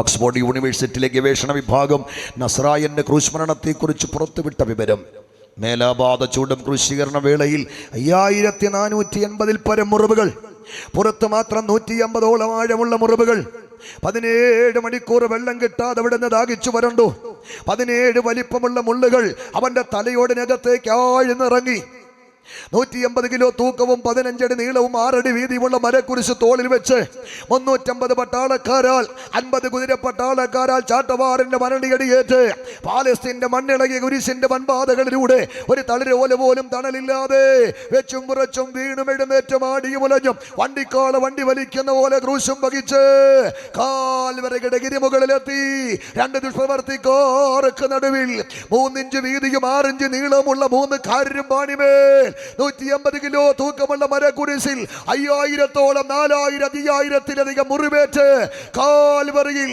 അവസാനത്തുള്ളി രക്തമൊഴുക്കി അവൻ മരിച്ചു. എന്ന് രാത്രി സ്നേഹിത, ദാവീദിന്റെ സന്തതിയായി ജനിച്ചവൻ മനുഷ്യകുലത്തിന്റെ പാപത്തിന്റെ പരിഹാരത്തിന് വേണ്ടി കാൽവറിയിൽ മരിച്ചു. യേശുക്രിസ്തുവിന്റെ മരണം അപകടമല്ല, യേശുക്രിസ്തുവിന്റെ മരണം കൊലപാതകമല്ല, യേശുക്രിസ്തുവിന്റെ മരണം ആത്മഹത്യയല്ല, യേശുക്രിസ്തുവിന്റെ മരണം സ്വാഭാവിക മരണമല്ല. ഭാവിയായ മനുഷ്യന്റെ പാപത്തിന്റെ മോചനത്തിന് വേണ്ടി ഏൽപ്പിച്ചു കൊടുത്തൊരു പരമയാഗമായിരുന്നു, പാപയാഗമായിരുന്നു അവന്റെ മരണം. ആ യാഗം നിവർത്തിയാകുന്നത് അവന്റെ ബലിമരണത്തിൽ നീ വിശ്വസിച്ച് അവനെ രക്ഷകനായി സ്വീകരിക്കുമ്പോൾ അവന്റെ യാഗം നിന്നിലും നിവർത്തിയാകുകയാണ്. ദാവീദിന്റെ സന്തതിയായി ജനിച്ചവൻ സകല മനുഷ്യന്റെ പാപത്തിന്റെ മോചനത്തിന് വേണ്ടി കാൽവറിയിൽ മരിച്ചു. ചേതനയറ്റവന്റെ ശരീരം ക്രൂശിൽ നിന്ന് അടിച്ചിറക്കി കൂട്ടുകൾ വെച്ച് ശീലകളിൽ പൊതിഞ്ഞ് വെട്ടിയെടുത്ത ജോസഫിന്റെ പുത്തൻ കല്ലറയിൽ വെച്ചു. കല്ലറയുടെ വാതിൽ വൃത്താകൃതിയിലുള്ള കല്ല് വെച്ച് അടച്ചു. ഗവൺമെന്റിന്റെ സീലും വെച്ചു. ആയുധധാരികളായ പടയാളികളെ കാവൽ നിർത്തി. അവൻ മരിച്ച ശേഷം ഉയർക്കുമെന്ന് പ്രവചനമുള്ളത് കൊണ്ട് ആരും അവനെ എടുത്തുകൊണ്ട് പോകാതിരിക്കാൻ കാവൽക്കാരെ നിർത്തി. പൊളിക്കടോ മന്ദിരം, 3 നാൾ കൊണ്ട് പണിയാമെന്ന് പറഞ്ഞവൻ മരിച്ചുവെങ്കിലും കല്ലറയിൽ വെച്ചുവെങ്കിലും 3-ാമത്തെ ദിവസം മരണത്തെ ജയിച്ച് അവൻ ഉയർത്തെഴുന്നേറ്റു. ഹല്ലേലൂയ പറഞ്ഞാട്ടെ. ദാവീദിന്റെ സന്തതിയായി ജനിച്ചവൻ, മനുഷ്യകുലത്തിന്റെ പാപത്തിന്റെ മോചനത്തിന് വേണ്ടി മരിച്ചവൻ 3-ാം ദിവസം മരണത്തെ ജയിച്ച് ഉയർത്തെഴുന്നേറ്റു. അവന്റെ ഉയർപ്പിൽ മനുഷ്യന്റെ കരത്തിന് പങ്കില്ല, രാജാക്കന്മാരുടെ കരത്തിന് പങ്കില്ല. ആമേൻ. പിതാവ് അവനെ ഉയർപ്പിച്ചു ബൈബിൾ, ആത്മാവിനെ ഉയർപ്പിച്ചു ബൈബിൾ, അവൻ ഉയർത്തു ബൈബിൾ. തൃത്വം അവന്റെ ഉയർപ്പിൽ ഒന്നിച്ച് സമ്മേളിച്ചു. ഉയർത്തെഴുന്നേറ്റവൻ ശിഷ്യവൃന്ദങ്ങൾക്ക് പ്രത്യക്ഷപ്പെട്ടിട്ട് സ്വർഗത്തിലേക്ക് ആരോഹണം ചെയ്തു. ഈ ക്രൂശിക്കപ്പെടുന്നതിന് മുമ്പ്, സ്വർഗത്തിലേക്ക് ആരോഹണം ചെയ്യപ്പെടുന്നതിന് മുമ്പ് തന്നെ അനുഗമിക്കുന്ന വാത്സല്യതിഥികളായ ജനകോടികളുടെ ഒരു വാഗ്ദാനം പറഞ്ഞിട്ടാ പോയത്. ലോകം നിങ്ങൾക്ക് ശാശ്വതമല്ല കുഞ്ഞുങ്ങളെ, ഞാൻ നിങ്ങൾക്കൊരു സ്ഥലം ഒരുക്കാൻ പോവുക. ഞാൻ നിങ്ങൾക്ക് സ്ഥലമൊരുക്കാൻ പോകുക. ഞാൻ പോയി സ്ഥലമൊരുക്കിയ ശേഷം ഞാൻ ഇരിക്കുന്ന ഇടത്ത് നിങ്ങളെ ഇരുത്താൻ, നിങ്ങളെ കൊണ്ടുപോകാൻ വരും. ഇത് പറഞ്ഞിട്ട് നേരെ സ്വർഗത്തിലോട്ടല്ല പോയത്, ക്രൂശിൽ മരിച്ച് ഉയർത്തെഴുന്നേറ്റിട്ടാ സ്വർഗത്തിലേക്ക് പോയത്. അപ്പം മരണശേഷം അവൻ നമുക്ക് വേണ്ടി ഒരുക്കുന്ന സ്വർഗത്തിലെ ആ വാസസ്ഥലത്തെത്താൻ ഒറ്റ വഴി, ക്രൂശിന്റെ ചുവട്ടിൽ വരണം. നിന്റെ പാപം നിമിത്തം ക്രൂശിക്കപ്പെട്ട യേശുക്രിസ്തുവിനെ രക്ഷകനായി സ്വീകരിക്കണം. യേശുക്രിസ്തുവിനെ രക്ഷകനായി സ്വീകരിച്ച് അവനിലൂടെയുള്ള രക്ഷ പ്രാപിച്ചിട്ടില്ലാത്ത ആർക്കും മരണശേഷം ആത്മാവിന് നിത്യതയില്ല. മരണം നിന്നെ ഗ്രസിക്കും മുമ്പ് ഇതാ രക്ഷാ ദിവസം, ഇതാ സുപ്രസാദകാലം. യേശുവിനെ സ്വീകരിക്കേ, ഞാൻ പോയതുപോലെ വരും പറഞ്ഞിട്ടാ പോയത്. വർഷം എത്ര കഴിഞ്ഞില്ലേ? കാത്തുകാത്തേകനായി നിൻവരെ ഓർത്തു ഞാൻ നാളെത്ര നീക്കിയൻ യേശുദേവാ. വരുമെന്ന് പറഞ്ഞിട്ട് വർഷങ്ങൾ കഴിഞ്ഞല്ലോ, വരുവാൻ എന്താ താമസം? വിസമ്മതമാണോ?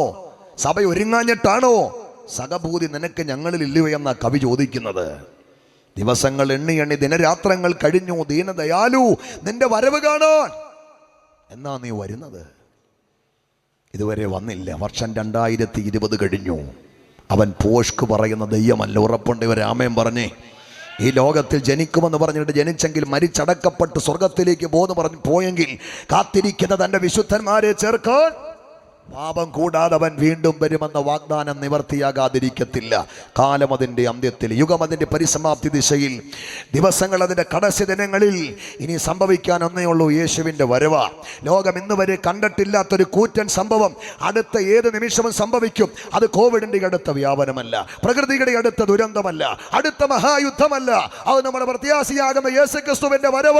പ്രത്യാശയുള്ളവർ കൈയടിച്ച് അവനെ ഒന്ന് മഹത്വപ്പെടുത്തും. 2 കാര്യം സംഭവിക്കും. നമ്മൾ ആരാധിക്കാൻ പോകുകയാ. 2 കാര്യം സംഭവിക്കും. ഒന്നെങ്കിൽ നാം മരിക്കും, അല്ലെങ്കിൽ യേശു വരും. 2-ൽ ആദ്യം ഏത് നടക്കുമെന്ന് നിശ്ചയമില്ല. ഇന്ന് രാത്രി 2-ൽ ഏതാദ്യം നടന്നാലും നമുക്കൊരു നിത്യതയുണ്ട്. മുഴു ലോകത്തേക്കാൾ വിലയേറിയ ഒരു ആത്മാവ് നമ്മുടെ അകത്തുണ്ട്. അത് കർത്താവ് ഒരുക്കുന്ന വാസസ്ഥലത്തെത്തുമെന്ന് ഉറപ്പുള്ളവർ ഹല്ലേലൂയ പറഞ്ഞാട്ടെ. മാസ്കും നെയ്യും തമ്മിലുള്ള അകലമാണ്, മരണവും നെയ്യും തമ്മിലുള്ള അകലം. സ്നേഹിത, നാളെ രാത്രി അത് ഞാൻ പറയാം. ഏതു മനുഷ്യനും ഉറച്ചു നിന്നാൽ മരണത്തിന്റെ തണുത്ത കരം നിന്റെ അനുവാദമില്ലാതെ നിലയ്ക്കാത്ത നേരം പിടിക്കുന്ന ദിവസം മുമ്പ് ഇതാ രക്ഷകന്റെ വാതിൽ തുറന്നു കിടക്കുന്നു. എന്നും ഈ സന്ദേശം മുഴങ്ങത്തില്ല, എന്നും ഈ സ്നേഹത്തിന്റെ ധ്വനി മുഴങ്ങത്തില്ല. നീ മരിക്കും മുമ്പ്, അല്ല യേശു വരും മുമ്പ് ഇതാ രക്ഷാ ദിവസം. ആരുണ്ട് അവന് വേണ്ടി ഹൃദയം കൊടുക്കാൻ? അവനെ സ്വീകരിക്ക്. മരണശേഷമുള്ള നിത്യത ഉറപ്പാക്ക്. ദാവീദിന്റെ സന്തതിയായി ജനിച്ച് മരിച്ച് ഉയർത്തെഴുന്നേറ്റ് വേഗം വരുന്ന യേശുക്രിസ്തുവിനെ ഓർത്തുകൊള്ളുക. അതാണ് സുവിശേഷം. അവനാണ് സൗഖ്യദായകൻ, അവനാണ് രക്ഷകൻ, അവനാണ് വിമോചകൻ, അവനാണ് ആരാധ്യൻ. മറ്റൊരുത്തനിലും രക്ഷയില്ല. രക്ഷിക്കപ്പെടുവാൻ ഒരേ ഒരു വഴി യേശുക്രിസ്തുവിന്റെ നാമമാണ്. കരങ്ങൾ ഉയർത്തി കർത്താവിനെ ഒന്ന് മഹത്വപ്പെടുത്താം. എല്ലാവർക്കും ഒരു നിമിഷം എഴുന്നേൽക്കാം, മുൻപോട്ട് വരാം. നമ്മൾ മുമ്പേ പാടിയ പാട്ട് ഏതാണ്? കണ്ടിടും കണ്ടിടും. ഞാൻ പറയുമ്പോൾ ആ പാട്ട് പാടണം എല്ലാവരും. ഞാൻ എഴുന്നേൽപ്പിച്ചത് ഈ സൈഡിൽ കൂടെ ആരും പോകാനല്ല, ആരാധിക്കാനാണ് കേട്ടോ. നോട്ടുള്ള ആരും പോവല്ലേ. ഒരു 2-3 മിനിറ്റ് ആരാധിച്ചിട്ട് പോകാം. ഓക്കെ, കണ്ണുകളൊന്നും അടച്ചാട്ടെ, കരങ്ങളൊന്നും ഉയർത്തി പിടിച്ചാട്ടെ. എല്ലാ കരങ്ങളും ഉയർന്നിരിക്കും. ഇന്ന് രാത്രി യേശുവിന് വേണ്ടി ഹൃദയം കൊടുക്കാൻ ഈ പന്തലിൻ്റെ കീഴിൽ ആരെങ്കിലും ഉണ്ടോ? ഞാൻ പാപിയാണ്. പാപം തകർത്ത ജീവിതത്തിൻ്റെ ശിഷ്ടായുസ് പേറി നരകതുല്യമായി ജീവിക്കുന്നവനാണ്. വൈകിയാണെങ്കിലും യേശുവിൻ്റെ രക്ഷകനാണെന്നറിയുന്നു. പാപമുടച്ച ജീവിതത്തിൻ്റെ ശേഷിക്കുന്ന ആയുസ് ആ സ്നേഹവാനും പരിഹാരകനുമാകുന്ന യേശുവിനായി സമർപ്പിക്കും. ആഗ്രഹിക്കുന്ന ആരെങ്കിലും ഉണ്ടോ? നിങ്ങളുടെ ഹൃദയം അവനായെന്ന് തുറക്കാം. ഞാൻ യേശുവിൽ വിശ്വസിക്കുന്നവനെ സ്വീകരിച്ചു, പക്ഷേ അവൻ്റെ കൽപ്പനയാകുന്ന സ്നാനം ഇതുവരെ ഞാൻ ആചരിച്ചിട്ടില്ല. ആത്മാവ് നിത്യതയിലെത്തുകയില്ല. ഇതാ രക്ഷാദിവസം. ആരുണ്ട് സ്നാനത്തിനായി സമർപ്പിക്കാൻ? രക്ഷിക്കപ്പെട്ട് സ്നാനപ്പെട്ട വ്യക്തിയാണ്. ഞാൻ അറിയാതെ പാപത്തിൻ്റെ വഴികളിൽ അബദ്ധസഞ്ചാരം നടത്തുന്നു. ഇന്ന് രാത്രിയിൽ ഞാനതിനെ കുടഞ്ഞു കളയുന്നു. യേശുവിൻ്റെ വരവിനായി ഒരുങ്ങുന്നു. ആരുണ്ട് ഇന്ന് രാത്രി? എനിക്ക് വേണ്ടി ഒന്ന് പ്രാർത്ഥിക്കണം. ഞാൻ രോഗിയാണ്, മാനസികമായി തകർന്ന വ്യക്തിയാണ്, നൊമ്പരങ്ങൾ മാത്രമാണ് എൻ്റെ ചുറ്റും. ഏൽപ്പിച്ചു കൊടുത്തി പ്രാർത്ഥിക്കാൻ എല്ലാവരും സ്തോത്രം ചെയ്താട്ടെ. എല്ലാവരും സ്തോത്രം ചെയ്താട്ടെ. പിതാവേ, പിതാവേ, പിതാവേ, സകല കുടുംബത്തിനും പേർ വരുവാൻ കാരണക്കാരനായ അങ്ങയുടെ മുമ്പിൽ ഈ വാത്സല്യ മക്കൾക്കായി മുട്ടുകുത്തുന്നു. പ്രതീക്ഷയോടെ, നീറിപ്പിടഞ്ഞ മനസ്സോടെ, അവിടുത്തെ പാവന സന്നിധിയിൽ ഉയർന്ന കരത്തോടെ നിൽക്കുന്ന ഈ മക്കളെ ഇവിടുത്തെ കരങ്ങൾ സമർപ്പിക്കുന്നു. ഏറ്റുകൊള്ളണം, തഴുകണം, തലോടണം, മുറിവുകൾ മാറ്റണം, പാപത്തിന്റെ ശാപത്തിന്റെ പാശങ്ങൾ അഴിക്കണം. എന്ന് രാത്രി രോഗത്തിന്റെ കെടുതികളെ ഫലസിക്കണം. പൂർണ്ണമായി അവരെ വിടുവിക്കണമേ. യേശുവിൻ നാമത്തിൽ വരെ അനുഗ്രഹിക്കുന്നു. ക്രൂശിന്റെ വചനം നശിച്ചു പോകുന്നവർക്ക് മോശത്വമാണെങ്കിൽ വിശ്വസിക്കുന്നവർക്ക്, രക്ഷിക്കപ്പെട്ടവർക്ക് ഈ വചനം ഇന്ന് രാത്രി ദൈവശക്തിയായി, രോഗസൗഖ്യമായി, നിത്യജീവനായി, പാപമോചനമായി വെളിപ്പെടട്ടെ. അവരെ അനുഗ്രഹിക്കുന്നു യേശുവിൻ നാമത്തിൽ തന്നെ. കരങ്ങൾ രണ്ടും അടിച്ച് ശക്തിയോടെ അല്പനിമിഷം ദൈവത്തെ ആരാധിക്കാം. ചേർന്ന് പാടി ആത്മനിറവിൽ ആരാധിക്കാം. കരങ്ങളടിച്ച്, കരങ്ങളടിച്ച്. ഓ കണ്ടിടും കണ്ടിടും പ്രിയനെ ഞാൻ കണ്ടിടും, അന്യനല്ല സ്വന്ത കണ്ണാൽ തന്റെ മുഖം കണ്ടിടും. കണ്ടിടും കണ്ടിടും പ്രിയനെ ഞാൻ കണ്ടിടും, അന്യനല്ല സ്വന്ത കണ്ണാൽ തന്റെ മുഖം കണ്ടിടും. യേശുവേ മണാളനേ, പ്രത്യാശയിൻ പ്രദീപമേ. യേശുവേ മണാളനേ, പ്രത്യാശയിൻ പ്രദീപമേ. എൻ ആശ ഒന്നു മാത്രമേ, അങ്ങേ കാണുവാൻ പിൻ തേജസ്സിൽ. എൻ ആശ ഒന്നു മാത്രമേ, അങ്ങേ കാണുവാൻ പിൻ തേജസ്സിൽ. ഓ കണ്ടിടും കണ്ടിടും പ്രിയനെ ഞാൻ കണ്ടിടും, അന്യനല്ല സ്വന്തം കണ്ണാൽ തന്റെ മുഖം കണ്ടിടും. കണ്ടിടും കണ്ടിടും പ്രിയനെ ഞാൻ കണ്ടിടും, അന്യനല്ല സ്വന്തം കണ്ണാൽ തന്റെ മുഖം കണ്ടിടുമേ. യേശുവേ മണാളനേ, പ്രത്യാശയിൻ പ്രദീപമേ. ഓ യേശുവേ മണാളനേ, പ്രത്യാശ. ഉയർപ്പിൻ സുപ്രഭാതത്തിൽ, ഉയർപ്പിൻ സുപ്രഭാതത്തിൽ, ദൂതർ വീണമിട്ട് സംഘത്തിൽ. ഉയർപ്പിൻ സുപ്രഭാതത്തിൽ, ദൂതർ വീണമിട്ട് സംഘത്തിൽ. ആവോ കിരീടകൂട്ടത്തിൽ, എന്റെ പേർ വിളിക്കും നേരത്തിൽ. ആവോ കിരീടകൂട്ടത്തിൽ, എന്റെ പേർ വിളിക്കും നേരത്തിൽ. ഓ കണ്ടിടും കണ്ടിടും പ്രിയനെ ഞാൻ കണ്ടിടും, അന്യനല്ല സ്വന്തം കണ്ണാൽ തന്റെ മുഖം കണ്ടിടും. കണ്ടിടും കണ്ടിടും പ്രിയനെ ഞാൻ കണ്ടിടും, അന്യനല്ല സ്വന്തം കണ്ണാൽ തന്റെ മുഖം കണ്ടിടും. യേശുവേ മണാളനേ, പ്രത്യാശയിൻ പ്രദീപമേ. ആമേൻ. യേശുവേ മണാളനേ, പ്രത്യാശയിൻ പ്രദീപമേ. എൻ ആശ ഒന്നു മാത്രമേ, അങ്ങേ കാണുവാൻ പിൻ തേജസ്സിൽ. എൻ ആശ ഒന്നു മാത്രമേ, അങ്ങേ കാണുവാൻ പിൻ തേജസ്സിൽ. ഓ കണ്ടിടും കണ്ടിടും പ്രിയനെ ഞാൻ കണ്ടിടും, അന്യനല്ല സ്വന്തം കണ്ണാൽ തന്റെ മുഖം കണ്ടിടും. കണ്ടിടും കണ്ടിടും പ്രിയനെ ഞാൻ കണ്ടിടും, അന്യനല്ല സ്വന്തം കണ്ണാൽ തന്റെ മുഖം കണ്ടിടും. യേശുവേ മണാളനേ, പ്രത്യാശയും പ്രദീപമേ യേശുവേ മണാളനേ പ്രത്യാശയും പ്രദീപമേ കണ്ണുനീർ നിറഞ്ഞ ലോകമേ നിന്നിൽ നിന്നു ഞാൻ മറയട്ടെ കണ്ണുനീർ നിറഞ്ഞ ലോകമേ നിന്നിൽ നിന്നു ഞാൻ മറയട്ടെ കണ്ണിമയ്ക്കും നോടി നേരത്തിൽ എത്തും ഞാൻ വെയ്യുല തീരത്തിൽ കണ്ണിമയ്ക്കും നോടി നേരത്തിൽ എത്തും ഞാൻ വെയ്യുല തീരത്തിൽ ഓ കണ്ടിടും കണ്ടിടും പ്രിയനെ ഞാൻ കണ്ടിടും അന്യനല്ല സ്വന്തം കണ്ണാൽ തന്റെ മുഖം കണ്ടിടും കണ്ടിടും കണ്ടിടും പ്രിയനെ ഞാൻ കണ്ടിടും അന്യനല്ല സ്വന്തം കണ്ണാൽ തന്റെ മുഖം കണ്ടിടും യേശുവേ മണാളനേ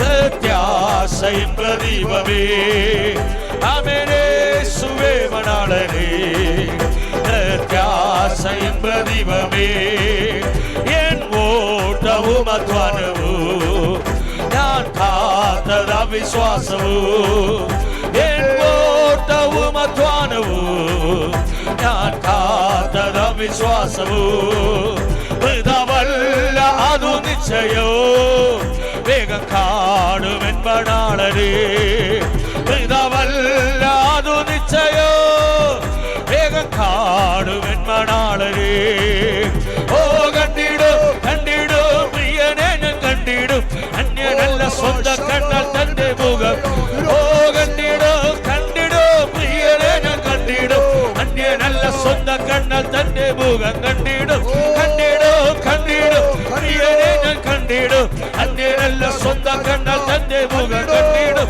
കണ്ടിടും കണ്ടിടും പ്രിയനെ ഞാൻ കണ്ടിടും അന്യനല്ല സ്വന്തം കണ്ണാൽ തന്റെ മുഖം കണ്ടിടും കണ്ടിടും കണ്ടിടും പ്രിയനെ ഞാൻ കണ്ടിടും അന്യനല്ല സ്വന്തം കണ്ണാൽ തന്റെ മുഖം കണ്ടിടും കണ്ടിടും കണ്ടിടും പ്രിയനെ ഞാൻ കണ്ടിടും അന്യനല്ല സ്വന്തം കണ്ണാൽ തന്റെ മുഖം കണ്ടിടും